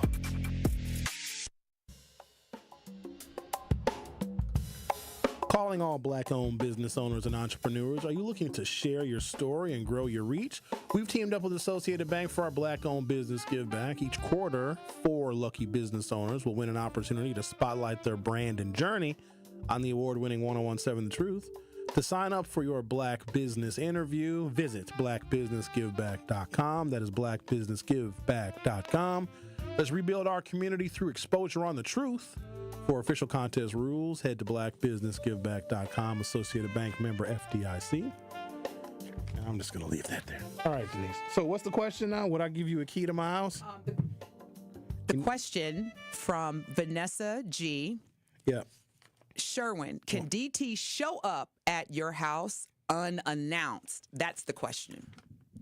Out of respect, Denise wouldn't do that. She would let me know that she is coming because Denise would want me ready for her arrival. And so I don't think that Denise would do that. And just like I wouldn't show up on anybody that I know unannounced because I want them to be prepared. You know what I mean? They might be running around in underwears. Wait a minute. I love Ma the Elephant says it's a yes or no, Sherwin. I've been saying to Sherwin throughout the entire break. I'm like, it's a yes or a no. Hold on, no, you can't, because I might have company. Can now. Halle Berry show up to your house unannounced? See, look, see. Hold on, see, no, see, I don't. Wait though. Mm-hmm. First, if somebody gonna show up unannounced, can Megan Good show up to your house unannounced? I didn't know they were in town. What are they here for? Are they here? Sherwin, there you go. No, hold on, because I got to be prepared. I got to make sure the house is clean, everything. And I don't like anybody coming by. Seriously, I don't like anyone coming by unannounced because I need to be prepared. That's all. You're not understanding the subliminal purpose of the question, but I think you do. You just kind of going around it. Can't nobody come to my house. Period. Unannounced. Nobody. No. Nobody. Unless they live there and it's their house. You paying the mortgage, then it's come by whenever you want to. Well, we'll take it to a different level. Uh-oh. If you have company and I call you and I say, Sherwin, I really need to see you. Who's the company? I just landed. Okay. And I've got one night only. Yeah. You want all my love and my devotion. No, I'm just playing. So one night only. Yeah. Can I come through? When? I just landed. Now. I'm at the air. I just landed at General Mitchell. And I got company? At that moment, I got company. I got plans with that person. That depends. I get the question. I get what she's asking. Thank you. I'm like Ricky. Like, he plays this dumb role and is one of the most brilliant men or humans I know. But when he wants to turn it on, no, I'm a dumb jock. I don't even really know. I've landed. Yes. I called you. I say I just landed. I got one night. Yep. I want to see you. Cool. You want to meet at the packing who's at house? Your house ain't got nothing to do with me. It's either come on through or no, you can't come over. No. Can we meet at the 3rd Street Market Hall? Want to get a drink? I don't want to go out. I want to come over to your house. I'm tired. I just want to sit and Netflix and chill. Can I come over? You coming right now? Oh my. Yeah, you can come. What? Forget it. Yeah, you can come. See, that's why you can come. But you took too long. Text me when you 15 minutes out. Somebody said, Ricky, please help Sherwin, right? No, you can come. I mean, depends on who the company is. Don't expect much out of me now. So let me. I'm just saying. So let me make sure I understand this. So you've never in your entire life been with, maybe had plans with a woman, and another woman calls and it's like, Sherwin, out the blue. Yeah, look, y'all, look at his face. He's having a flashback. You telling me you ain't never said, hey, something just came up. I had a really good time, but I'm going to have to. Or, hey, you know what? Something came up. I know we were going to plan on going out tonight. So have I done that before? Yes, but there's a calculated risk there because the woman that I am kicking out ain't dumb. Who is she? Is it that damn Denise Thomas? You better know it. I can't tell her that. I can't. Listen, ladies, when you act like... My show is over, Denise. It's almost over. Okay, let me just say this. Ladies, when you act like the prize that you are, trust and believe. I had a guy about 2 months ago ask me, could he take me out for my birthday? Wait a minute, is my son listening? Let me shut up. My son's listening. Let me... I hope he heard the whole show. I hope he heard it. I got it. Ladies, you are the prize. Oh, wait, you said he was just in here. He's here. But he didn't hear me say this part. Okay, let me hear him say it since he's not here. I had a guy ask me, could he take me out for my birthday? You know my show is over. And I said yes. And then he was like, I want to see you later. And he already had a date. He canceled a date. See, when you act like the prize that you are, the man will know that. Thanks, everybody. That's all I gotta say. Truth to Power with Kyle Wilds is up next. Bye. People need people, whether in Junior Achievement's BizTown, where students work together to run a city, or in the real world, where blood donors can help save lives. Join Junior Achievement of Wisconsin and Versity for a mobile blood drive on Tuesday, July 15th from 2 to 6:30 p.m. at JA's headquarters near Highway 100.